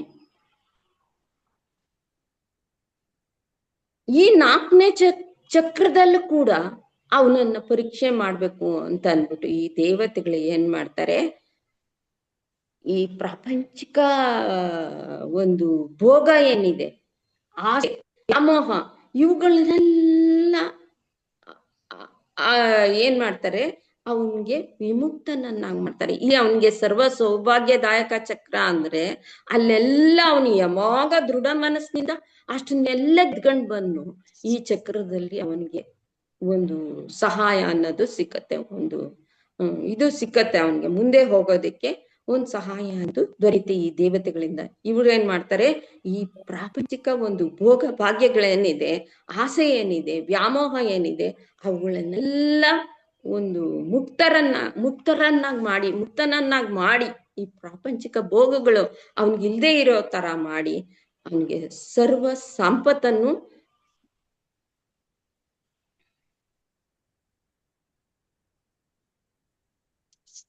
ಕೊಡೋದಿಕ್ಕೆ ಇದ್ ಮಾಡ್ತಾರೆ. ಅಲ್ಲೂ ಕೂಡ ಅವನ್ಗೆ ಆಸೆ ತೋರಿಸ್ತಾರೆ, ಆಗ್ಲೂ ಕೂಡ ಅವನ್ಗೆ ಆಸೆ ತೋರಿಸ್ತಾರೆ. ಏನು, ಬೇಕಾದಷ್ಟು ಐಶ್ವರ್ಯವನ್ನ ಕೊಟ್ಟು ಇದ್ ತಗೋ, ನೀನ್ ಎಲ್ಲ ಕಳ್ಕೊಂಡ್ಬಿಟ್ಟಿದ್ದಿ, ಹೆಂಡತಿ ಕಳ್ಕೊಂಡೆ, ಅಧಿಕಾರ ಕಳ್ಕೊಂಡೆ, ಎಲ್ಲ ಕಳ್ಕೊಂಡೆ, ಈಗ ಇದನ್ ತಗೋ ಅಂತ ಅಂದ್ಬಿಟ್ಟು ಅವನ್ಗೆ ಆಸೆ ಹುಟ್ಟಿಸ್ತಾರೆ. ಆದ್ರೂ ಕೂಡ ಅವನು ಎಲ್ಲ ಹೋಯ್ತು, ನನ್ಗೆ ಹೆಂಡತಿ ಮಕ್ಳು ಅಧಿಕಾರ ಎಲ್ಲ ಹೋಯ್ತು, ನಾನು ಆ ಪರಮಾತ್ಮನ್ಗಾಗಿ ಬದುಕ್ತಾ ಇದ್ದೀನಿ, ನಾನು ಮೋಕ್ಷವನ್ನ ಹೊಂದಬೇಕು ಅನ್ನೋ ಕಾರಣಕ್ಕೆ ಏನ್ ಮಾಡ್ತಾನೆ, ಅವನು ಅದನ್ನೆಲ್ಲ ತ್ಯಜಿಸಿ ಮುಂದೆ ಸಾಕ್ತಾನೆ. ಆ ಮುಂದೆ ಸಾಗದಂತವನು 5ನೇ ಚಕ್ರಕ್ಕೆ ಬರ್ತಾನೆ. ಈ 5ನೇ ಚಕ್ರ ಅಂದ್ರೆ ಇದು ಬಹಿರ್ದಶಾರ ಚಕ್ರ ಅಂತ ಹೇಳ್ತಾರೆ. ಇದು 10 ತ್ರಿಕೋಣಗಳಿಂದ ಕೂಡಿದಂತ ಬಹಿರ್ದಶಾರ ಚಕ್ರ ಅಂದ್ರೆ ಸರ್ವಾರ್ಥ ಸಾಧಕ ಚಕ್ರ. ಇದರಲ್ಲಿ 10 ತ್ರಿಕೋಣಗಳಿರುತ್ತೆ, ಇದು ಬಹಿರ್ದಶಾರವಾಗಿರುತ್ತೆ. ಇದರ ಚಕ್ರೇಶ್ವರಿ ತ್ರಿಪುರಾಶ್ರೀ ಅಂತ ಇರುತ್ತೆ. ಯೋಗಿನಿ ದೇವತೆ ಯಾರಿರ್ತಾರಪ್ಪ ಅಂದ್ರೆ ಸಂಪ್ರದಾಯ ಯೋಗಿನಿ, ಇದಕ್ಕೆ ಯೋಗಿನಿ ದೇವತೆಯಾಗಿರ್ತಾಳೆ. ಇದರಲ್ಲಿ ದೇವತೆಗಳು ಯಾರ್ಯಾರು ಇರ್ತಾರೆ ಅಂತಂದ್ರೆ ಸರ್ವ ಸಿದ್ಧದೆ, ಸರ್ವ ಸಂಪತ್ಪ್ರದೆ, ಸರ್ವ ಪ್ರಿಯಂಕರಿ, ಸರ್ವ ಕಾಮಪ್ರದೆ, ಸರ್ವ ದುಃಖ ವಿಮೋಚನಿ, ಸರ್ವ ಮೃತ್ಯು ಶಮನಿ, ಸರ್ವ ವಿಘ್ನ ನಿವಾರಿಣಿ, ಸರ್ವಾಂಗ ಸುಂದರಿ ಅನ್ನೋ 10 ಜನ ದೇವತೆಗಳು ಇದರಲ್ಲಿ ಇರ್ತಾರೆ. ಈ ಪ್ರಪಂಚದಲ್ಲಿರ್ತಕ್ಕಂಥ ಜೀವಿಗೆ ಪ್ರತಿಯೊಬ್ಬರಿಗೂ ಏನಾಗತ್ತೆ ಅಂತಂದ್ರೆ, ನಾನು ಹಣ ಸಂಪಾದನೆ ಮಾಡ್ಬೇಕು, ನಾನು ಬಯಸಿದ್ದು ಏನ್ ಬಯಸ್ತೀನಿ ಈ ಪ್ರಪಂಚದಲ್ಲಿ ಅದೆಲ್ಲ ನಂಗೆ ಸಿಗಬೇಕು, ಮತ್ತೆ ಈ ರೋಗ ರುಜಿನಗಳು ಇವುಗೆಲ್ಲದ್ರಿಂದ ನಾನು ಮುಕ್ತನಾಗಿ ಆನಂದವಾಗಿ ನನ್ನ ಜೀವನವನ್ನ ನಡೆಸ್ಬೇಕು ಅನ್ನೋ ಆಸೆ ಪ್ರತಿಯೊಬ್ಬ ಈ ಸೃಷ್ಟಿಯಾದಂತ ಪ್ರತಿಯೊಬ್ಬ ಜೀವಿನೂ ಕೂಡ ಬಯಸ್ತಾನೆ. ನಾನು ಚೆನ್ನಾಗಿರ್ಬೇಕು, ನನ್ನ ಮಕ್ಳು ಚೆನ್ನಾಗಿರ್ಬೇಕು, ನಾನು ಆರೋಗ್ಯವಂತನಾಗಿರ್ಬೇಕು, ನಾನು ಐಶ್ವರ್ಯವಂತನಾಗಿರ್ಬೇಕು ಅನ್ನೋ ಆಸೆನೇ ಈ ಪ್ರಾಪಂಚಿಕ ಈ ಭೋಗದಲ್ಲಿ ಉಂಟಾಗಿರುತ್ತೆ, ಈ ಜೀವಿಗೆ ಇರುತ್ತೆ. ಅದನ್ನೆಲ್ಲ ನಾವು ಪಡಿಬೇಕು ಅಂದಾಗ ಈ ಆವರಣದಲ್ಲಿ ಇರತಕ್ಕಂಥ ಪ್ರತಿಯೊಬ್ಬ ದೇವತೆಯನ್ನು ನಾವು ಸ್ಮರಿಸಿದಾಗ ಏನಾಗತ್ತೆ, ಅದರಲ್ಲಿ ಆ ದೇವತೆಗಳು ಅವರ ಕೃಪಾ ಕಟಾಕ್ಷದಿಂದ ಅವನು ಭಕ್ತಿಯಿಂದ ಆ ದೇವರುಗಳನ್ನ ಪ್ರಾರ್ಥನೆ ಮಾಡಿದಾಗ ನಾನು ಆರೋಗ್ಯವಂತನಾಗಿರ್ಬೇಕು, ನನಗೆ ಐಶ್ವರ್ಯ ಬೇಕು ಅಂತ ಅಂದ್ಬಿಟ್ಟು ಒಂದು ನಿಷ್ಠೆಯಿಂದ ಯಾರು ಆ ಚಕ್ರವನ್ನ ಪ್ರಾರ್ಥನೆ ಮಾಡ್ತಾರೋ, ಈ 5ನೇ ಚಕ್ರದ ದೇವತೆಗಳನ್ನ ಪ್ರಾರ್ಥನೆ ಮಾಡ್ತಾರೋ ಅವ್ರಿಗೆ ಆ ಅಧಿದೇವತೆಗಳು ಕೊಡ್ತಾರೆ. ಇದು ಯಾವ ರೀತಿ ಇರ್ಬೇಕು, ಸಂಪ್ರದಾಯ ಬದ್ಧವಾಗಿರ್ಬೇಕು. ಯಾಕೆ ಅಂತಂದ್ರೆ ಅಲ್ಲಿರ್ತಕ್ಕಂಥ ಅಧಿದೇವತೆ ಯೋಗಿನಿ ದೇವತೆ ಯಾರಪ್ಪ ಅಂದ್ರೆ ಸಂಪ್ರದಾಯ ಬದ್ಧಳಾದಂತ ದೇವತೆ ಇರೋದ್ರಿಂದ ನಾವು ಯಾವುದೇ ಒಂದು ಲೋಪದೋಷ ಮಾಡದೆ ಆ ಪರಮಾತ್ಮನನ್ನ ಆ ದೇವತೆಗಳನ್ನ ನಾವು ಪ್ರಾರ್ಥನೆ ಮಾಡಿದಾಗ ನಮ್ಮ ಈ ಆಸೆಗಳೇನಿದೆಯೋ ಇದನ್ನೆಲ್ಲ ಅವಳು ನೆರವೇರ್ತಾ ಹೋಗ್ತಾಳೆ. ಈ ಆಸೆಗಳನ್ನೆಲ್ಲ ಪೂರೈಸ್ತಾರೆ ಈ ದೇವತೆಗಳು ಈ 4ನೇ 5ನೇ ಚಕ್ರದಲ್ಲಿ ಅಂತ ಶಾರ ಹೇಳುತ್ತೆ. ಮತ್ತೆ ಯಾವ ಸಾಧಕ ಈ 4ನೇ ಚಕ್ರವನ್ನ ದಾಟಿ ಈ 5ನೇ ಚಕ್ರಕ್ಕೆ ಬರ್ತಾನೋ ಅವನಿಗೂ ಕೂಡ ಈ ಸಂಪ್ರದಾಯ ಮಾರ್ಗದಲ್ಲಿ ಅವನು ನಡೀತಾ ಹೋಗ್ತಾನೆ. ಅವನು ಮುಂದಕ್ಕೆ ಸಾಗ್ಬೇಕು, ಗುರಿ ತಲುಪ್ಬೇಕು. ಅವನು ಏನು ಈ ಮೋಕ್ಷವನ್ನ ನಾನು ಹೊಂದಬೇಕು, ಆ ಮಾತನ್ನ ನಾನು ಕಾಣ್ಬೇಕು ಅಂತ ಅಂದ್ಬಿಟ್ಟು ಎಲ್ಲ ಕಷ್ಟಗಳನ್ನ ಅನುಭವಿಸಿ ಆಸೆ ಆಕಾಂಕ್ಷೆಗಳನ್ನೆಲ್ಲ ದೂರ ಮಾಡಿ ಈ 5ನೇ ಒಂದು ಚಕ್ರವನ್ನ ಅವನು ತಲುಪಿದ್ದಾನೆ. ಇಲ್ಲಿ ಬಂದಾಗ ಆ ದೇವತೆಗಳು ಏನ್ ಮಾಡ್ತಾರೆ, ಸಂಪ್ರದಾಯ ಬದ್ಧವಾಗಿ ಅವನ ಗುರಿ ಸೇರೋದಕ್ಕೆ ಸಹಕಾರವನ್ನ ಕೊಡ್ತಾರೆ. ಆ ರೀತಿ ಸಹಕಾರವನ್ನ ಪಡೆದುಕೊಂಡಂತ ಸಾಧಕ ಏನ್ ಮಾಡ್ತಾನೆ, 6ನೇ ಚಕ್ರಕ್ಕೆ ಹೋಗ್ತಾನೆ. ಈ 6ನೇ ಚಕ್ರ ಏನಿದೆ ಇದು 10 ತ್ರಿಕೋನಗಳ ಅಂತರ್ದಶಾರ ಅಂತ ಹೇಳ್ತಾರೆ. ಅಂದ್ರೆ ಸರ್ವರಕ್ಷಾಕರ ಚಕ್ರ ಅಂತ ಹೇಳ್ತಾರೆ ಈ 6ನೇ ಚಕ್ರನ. ಈ ಸರ್ವರಕ್ಷಾಕರ ಚಕ್ರದಲ್ಲಿ 10 ತ್ರಿಕೋನಗಳಿದೆ ಮತ್ತು ಇದನ್ನ ಅಂತರ್ದಶಾರ ಅಂತ. ಆಮೇಲೆ ನಾವು ಮೊದಲು ನೋಡಿದ್ದು ಬಹಿರ್ದಶಾರ, ಇದು ಅಂತರ್ದಶಾರ, ಇದು ಒಳಗಡೆ ಇರುತ್ತೆ. ಈ ಚಕ್ರವನ್ನ ಸರ್ವ ರಕ್ಷಾಕರ ಚಕ್ರ ಅಂತ ಹೇಳ್ತಾರೆ. ಇಲ್ಲಿನ ಚಕ್ರೇಶ್ವರಿ ಯಾರಾಗಿರ್ತಾರಪ್ಪ ಅಂದ್ರೆ ತ್ರಿಪುರ ಮಾಲಿನಿ ಇದರ ಚಕ್ರೇಶ್ವರಿ ಆಗಿರ್ತಾರೆ. ಮತ್ ಕುಲೋತ್ತೀರ್ಣ ಯೋಗಿನಿ ಅನ್ನೋಳು ಇಲ್ಲಿನ ಯೋಗಿನಿ ದೇವತೆ ಆಗಿರ್ತಾಳೆ. ಇಲ್ಲಿ ಸರ್ವಜ್ಞೆ, ಸರ್ವೇಶ್ವರಿ, ಸರ್ವ ಶಕ್ತಿ,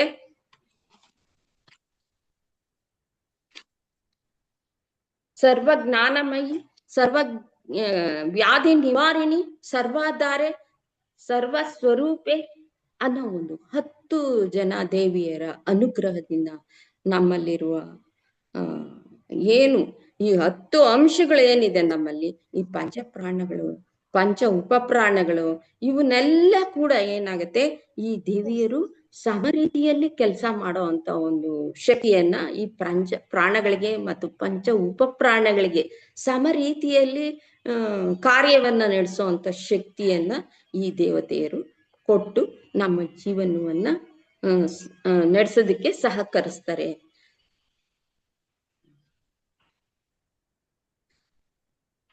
ಮತ್ತು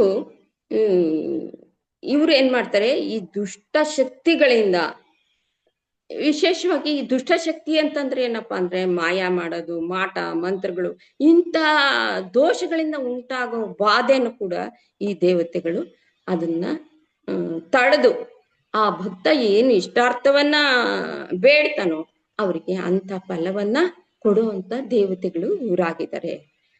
ಮತ್ತೆ ಆ ಸಾಧನೆಯ ಮೂಲಕ ಮಾತು ಬಂದಂತಹ ಸಾಧಕ ಏನಿದ್ದಾನೆ ಅವನಿಗೆ ಈ ಚಕ್ರದ ದೇವತೆಗಳು ಯಾವುದೇ ಅಡೆತಡೆ ಬರ್ದಿರ, ಅವನಿಗೆ ಯಾವ್ದ ಒಂದು ಆಸೆ ಆಕಾಂಕ್ಷೆಯನ್ನ ಹಾಕಿ ಅವನು ಮುಂದಕ್ಕೆ ಸಾಗದೆ ಅಡೆತಡೆಗಳನ್ನ ನೋಡಿದ್ರು, ಆ ಅಡೆತಡೆಗಳು ಬರ್ದಿರ ಅವನಿಗೆ ರಕ್ಷಣೆಯನ್ನ ಕೊಟ್ಟು ಅವನಿಗೆ ಮುಂದಕ್ಕೆ ಹೋಗೋದು ಅಂತ ಒಂದು ಮಾರ್ಗದರ್ಶಕರಾಗಿರ್ತಾರೆ ಈ ದೇವತೆಗಳು.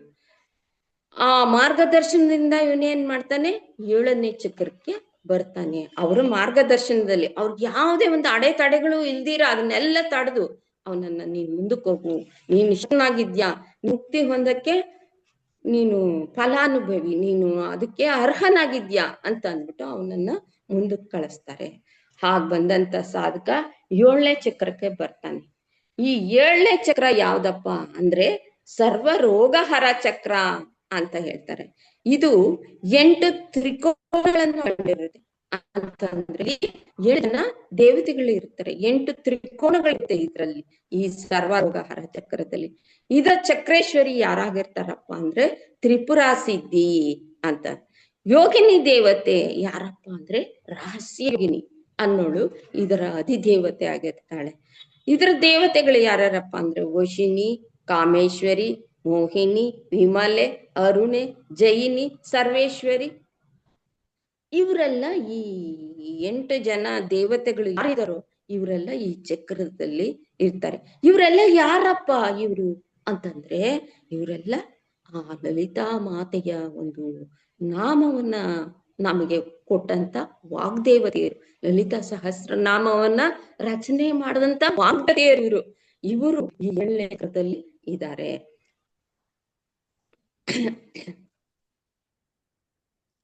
ಈ ದೇವತೆಯರು ಈ ಜೀವಿಯ ಬಾಹ್ಯ ಮತ್ತು ಮಾನಸಿಕ ರೋಗಗಳನ್ನ, ಬಾಹ್ಯದ ರೋಗ ಅಂತಂದ್ರೆ ಏನು, ಕಷ್ಟ ಸುಖ ಇವನ್ನ ದೂರ ಮಾಡದಲ್ದಿರ ಈ ಮಾನಸಿಕ ರೋಗಗಳನ್ನು ದೂರ ಮಾಡಿ ಆ ವಾಕ್, ನಮ್ಮ ಈ ವಾಕ್ ಏನಿದೆಯೋ ಇದಕ್ಕೆ ಅಧಿದೇವತೆಗಳು ಇವರೇ. ಈ ವಾಕು ಮತ್ತು ಜ್ಞಾನ ಇದಕ್ಕೆ ಅಧಿದೇವತೆಗಳು ಇವರಾಗಿರೋದ್ರಿಂದ ಈ ವಾಕ್ ಮತ್ತು ಜ್ಞಾನದ ಮೂಲಕ ದಿವ್ಯ ಬೆಳಕನ್ನ ನೀಡಿ ಆ ಭಗವಂತನ ಗಮನವನ್ನ ನಮಗೆ ಕೊಡ್ತಾರೆ. ಆ ಭಗವಂತನ ಒಂದು ಧ್ಯಾನವನ್ನ ನಮ್ಗೆ ಕೊಡುವಂತ ದೇವತೆಗಳು ಇವರಾಗಿದ್ದಾರೆ. ಯಾಕಂದ್ರೆ ಇವರು ವಾಕ್ ಮತ್ತು ಜ್ಞಾನ ದೇವತೆಗಳಾದ್ರಿಂದ ಇವರ ಮೂಲಕ ಇವರನ್ನ ನಾವು ಪಠನೆ ಮಾಡಿದಾಗ, ಇವರನ್ನ ನಾವು ಸ್ಮರಿಸಿದಾಗ, ಇವರನ್ನ ಉಪಾಸನೆ ಮಾಡಿದಾಗ ಆ ಜ್ಞಾನವನ್ನ ನಮ್ಗೆ ಕೊಡ್ತಾ ಹೋಗ್ತಾರೆ. ಈಗ ನಮ್ಮ ಅಕ್ಷರ ಮಾಲೆಯಲ್ಲಿ 52 ಅಕ್ಷರಗಳನ್ನ ನಾವು ನೋಡ್ತಾ ಇದ್ವಿ. ಇದು ಹೇಗ್ ಬಂತಪ್ಪ ಅಂದ್ರೆ ಈ ದೇವತೆಗಳಿಂದ ಬಂದಂತದ್ದೇ ಆ ಅಕ್ಷರ ಮಾಲೆ. ಅದನ್ನೇನ್ ಮಾಡಿದರೆ ಆ ಅಕ್ಷರ ಮಾಲೆಯನ್ನ 8 ವರ್ಗಗಳನ್ನಾಗಿ ವಿಂಗಡಿಸಿದ್ದಾರೆ. ಈ ಅಕ್ಷರ ಮಾಲೆನ 8 ವರ್ಗಗಳಾಗಿ ವಿಂಗಡಿಸಿದ್ದಾರೆ. ಆ ಒಂದೊಂದು ವರ್ಗಕ್ಕೂ ಒಬ್ಬೊಬ್ಬ ದೇವತೆ ಅಧಿದೇವತೆ ಆಗಿರ್ತಾಳೆ. 8 ವರ್ಗಕ್ಕೂ ಒಬ್ಬೊಬ್ಬ ದೇವತೆ ಅಧಿದೇವತೆಯಾಗಿ ಇದನ್ನ ನೋಡ್ತಾ ಬರ್ತಾ ಇದ್ದಾಳೆ. ಈ ಅಕ್ಷರ ಮಾಲೆಯನ್ನ ಕೊಟ್ಟಿರೋರೆ ಆ ದೇವತೆಗಳು. ಈ ಚಕ್ರನ 6 ಚಕ್ರಗಳನ್ನ ದಾಟಿ ಈ 7ನೇ ಚಕ್ರಕ್ಕೆ ಬಂದಂತ ಈ ಸಾಧಕನಿಗೆ ಏನಾಗತ್ತೆ, ಈ ಸಾಧಕನ ಮನಸ್ಸು ಈ ಬಾಹ್ಯದ ಆಲೋಚನೆಗಳಿಂದ ದೂರ ಆಗಿ ಯಾವುದೇ ಮಾಯೆಗೂ ಅವನ ಒಳ ಪಡದಂತೆ ಅವನನ್ನ ರಕ್ಷಣೆ ಮಾಡಿ ಅವನಿಗೆ ಜ್ಞಾನನ ಕೊಡ್ತಾರೆ. ಈ 8 ಜನ ದೇವತೆಗಳು ಅವನಿಗೆ ಜ್ಞಾನವನ್ನ ಕೊಡ್ತಾರೆ. ಆ ಜ್ಞಾನನ ತಗೊಂಡು ಆ 8 ಜನ ದೇವತೆಗಳಿಂದ ಆ ಜ್ಞಾನವನ್ನ ಪಡೆದು ಅವನೇನ್ ಮಾಡ್ತಾನೆ, ಮುಂದಿನ ಚಕ್ರ 8ನೇ ಚಕ್ರಕ್ಕೆ ಹೊರಡ್ತಾನೆ. ಈ 8ನೇ ಚಕ್ರ ಯಾವ್ದಪ್ಪ ಅಂತಂದ್ರೆ ಸರ್ವಸಿದ್ಧಿಪ್ರದ ಚಕ್ರ ಅಂತ ಅಂದ್ಬಿಟ್ಟು ಈ 8ನೇ ಚಕ್ರ ಇದೇನಾಗಿದೆ, ಒಂದು ತ್ರಿಕೋಣದಿಂದ ಕೂಡಿದೆ. ಇದು ಒಂದೇ ಒಂದು ತ್ರಿಕೋಣ. ಆ ತ್ರಿಕೋಣದಿಂದ ಇದು ಈ ಚಕ್ರ ಕೂಡಿದೆ. ಇದು ಯಾವ್ದಪ್ಪ ಅಂದ್ರೆ ಸರ್ವಸಿದ್ಧಿಪ್ರದ ಚಕ್ರ. ಇದಕ್ಕೆ ಚಕ್ರೇಶ್ವರಿ ತ್ರಿಪುರಾಂಬ ಅನ್ನೋದು. ಮತ್ತೆ ಯೋಗಿನಿ ದೇವತೆ ಅತಿ ರಹಸ್ಯ ಯೋಗಿನಿ. ದೇವತೆಯರು ಯಾರ್ಯಾರಪ್ಪ ಅಂತ ಅಂದಾಗ ಇಲ್ಲಿನ ದೇವತೆಗಳನ್ನ 3 ಗುಂಪುಗಳಾಗಿ ಅಲ್ಲಿ ಕೊಡ್ತಾರೆ. ಈ ಏನು ಈ ತ್ರಿಕೋಣ ಇದೆಯೋ, ಒಂದೇ ಒಂದು ತ್ರಿಕೋಣಾಕಾರವಾಗಿ ಈ ಚಕ್ರ ಇದೆ. ಈ ಚಕ್ರದಲ್ಲಿ 3 ಗುಂಪುಗಳನ್ನಾಗಿ ಮಾಡಿರ್ತಾರೆ ದೇವತೆಗಳನ್ನ. ಮೊದಲನೇ ಗುಂಪಲ್ಲಿ ಯಾರು ಇರ್ತಾರಪ್ಪ ಅಂದ್ರೆ ಮಾಲಿನಿ, ಚಾಪಿನಿ, ಅಂಕುಶಿನಿ, ಪಾಶಿನಿ ಇರ್ತಾರೆ. 2ನೇ ಗುಂಪದಲ್ಲಿ ಮಹಾಕಾಮೇಶ್ವರಿ, ಮಹಾವೈಷ್ಣವೇಶ್ವರಿ, ಭಗಮಾಲಿನಿ ಇರ್ತಾರೆ. 3ನೇ ಗುಂಪಲ್ಲಿ ಏನ್ ನಾವು 15 ಜನ ತಿಥಿ ನಿತ್ಯ ದೇವತೆಗಳು ಹೇಳಿದ್ವೋ ಅವ್ರನ್ನ 5 ಜನ ಒಂದೊಂದು ಗುಂಪನ್ನಾಗಿ ಮಾಡಿ ಆ 3ನೇ ರೇಖೆನಲ್ಲಿ ಅವ್ರು ಇರ್ತಾರೆ.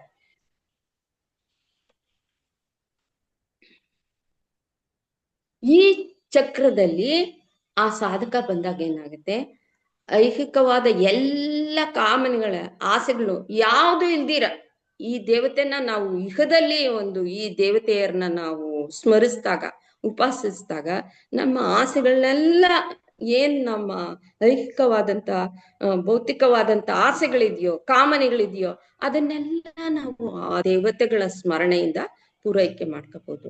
ಆದ್ರೆ ಆ ಸಾಧಕನಿಗೆ ಅದ್ ಯಾವ ಕಾಮನೆಗಳು ಇಲ್ದಿರ ಅವನು ಆ ಪರಮಾತ್ಮನಲ್ಲಿ ಐಕ್ಯನಾಗೋ ಅಂತ ಒಂದು ಶಕ್ತಿಯನ್ನ ಈ ದೇವತೆಗಳು ಹಾಗೆ ಅವನಿಗೆ ಆ ಶಕ್ತಿಯನ್ನು ಮುಂದಿನ ಚಕ್ರಗಳಿಗೆ ಸಾಗೋದಿಕ್ಕೆ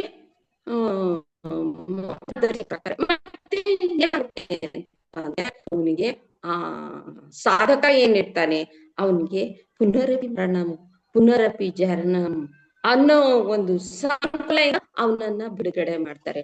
ಅಂದ್ರೆ ಅವನಿಗೆ ಯಾವುದೇ ಒಂದು ಸಾವು ಅನ್ನೋದು ಇದೇ ಇರ್ತಂತ ಒಂದು ಮೋಕ್ಷ ಗತಿಯನ್ನ ಈ ಚಕ್ರದಲ್ಲಿ ಅವನು ಪಡೆದ.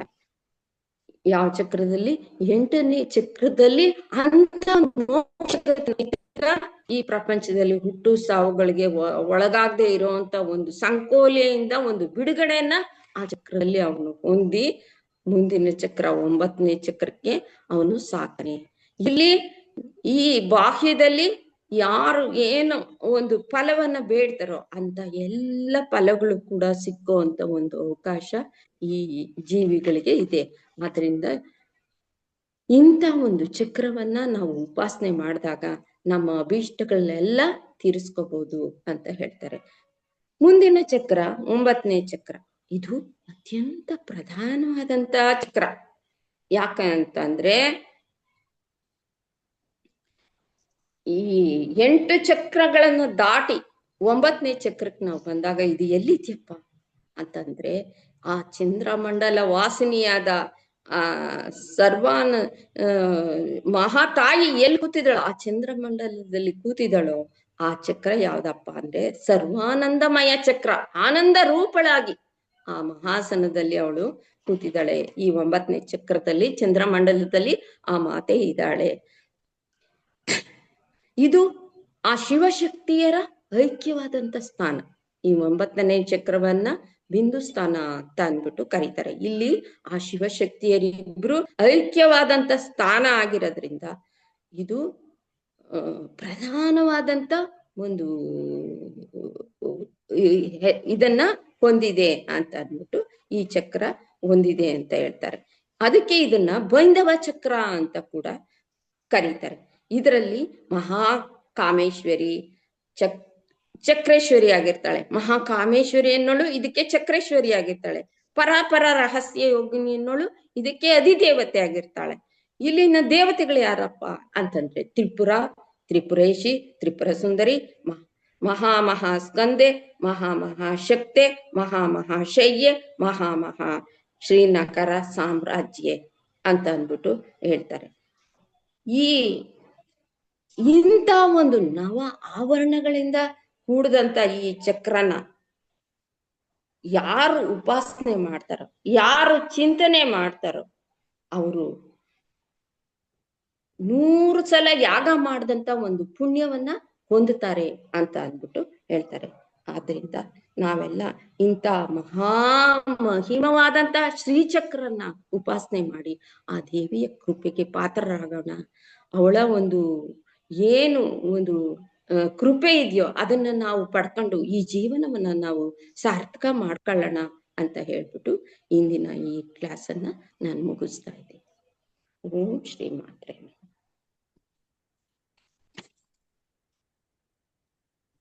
ಧನ್ಯವಾದಗಳು ಶೀಲಾಜಿ. ಧನ್ಯವಾದ ಮೇಡಮ್.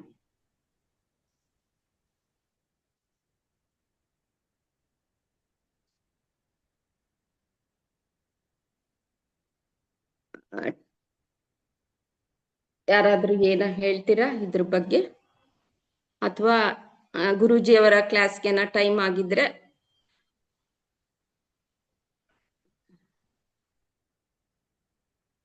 ಪದ್ಮಾ ಮೇಡಮ್? ಯಾರು ಏನು ಮಾತಾಡ್ತಿಲ್ಲ, ಬಹುಶಃ ಅಲ್ಲಿ ಜಾಯಿನ್ ಆಗಿರ್ಬೋದು ಎಲ್ಲಾರು. ಸರಿ ಸರಿ, ಗುರೂಜಿಯವರ ಕ್ಲಾಸ್ಗೆ ಟೈಮ್ ಆಗತ್ತೆ, ನೀವು ಪ್ರಾರ್ಥನೆ ಮಾಡ್ಬಿಡಿ.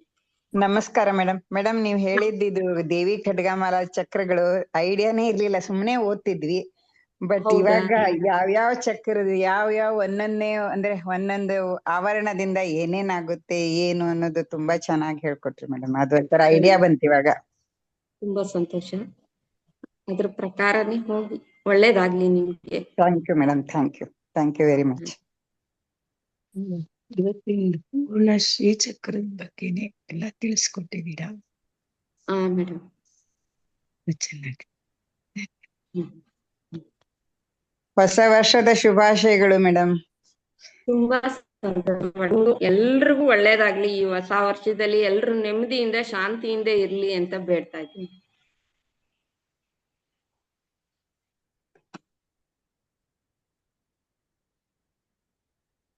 ಕ್ಲೋಸಿಂಗ್ ಪ್ರೇಯರ್ ಯಾರ ಹೇಳ್ತೀರಾ madam? Padma madam, closing prayer ಲೋಕಾಃ ಹೇಳ್ತೀರಾ? ಸಮಸ್ತಾಃ ಸುಖಿನೋ ಭವಂತು. ಲೋಕಾಃ ಸಮಸ್ತಾಃ ಸುಖಿನೋ ಭವಂತು.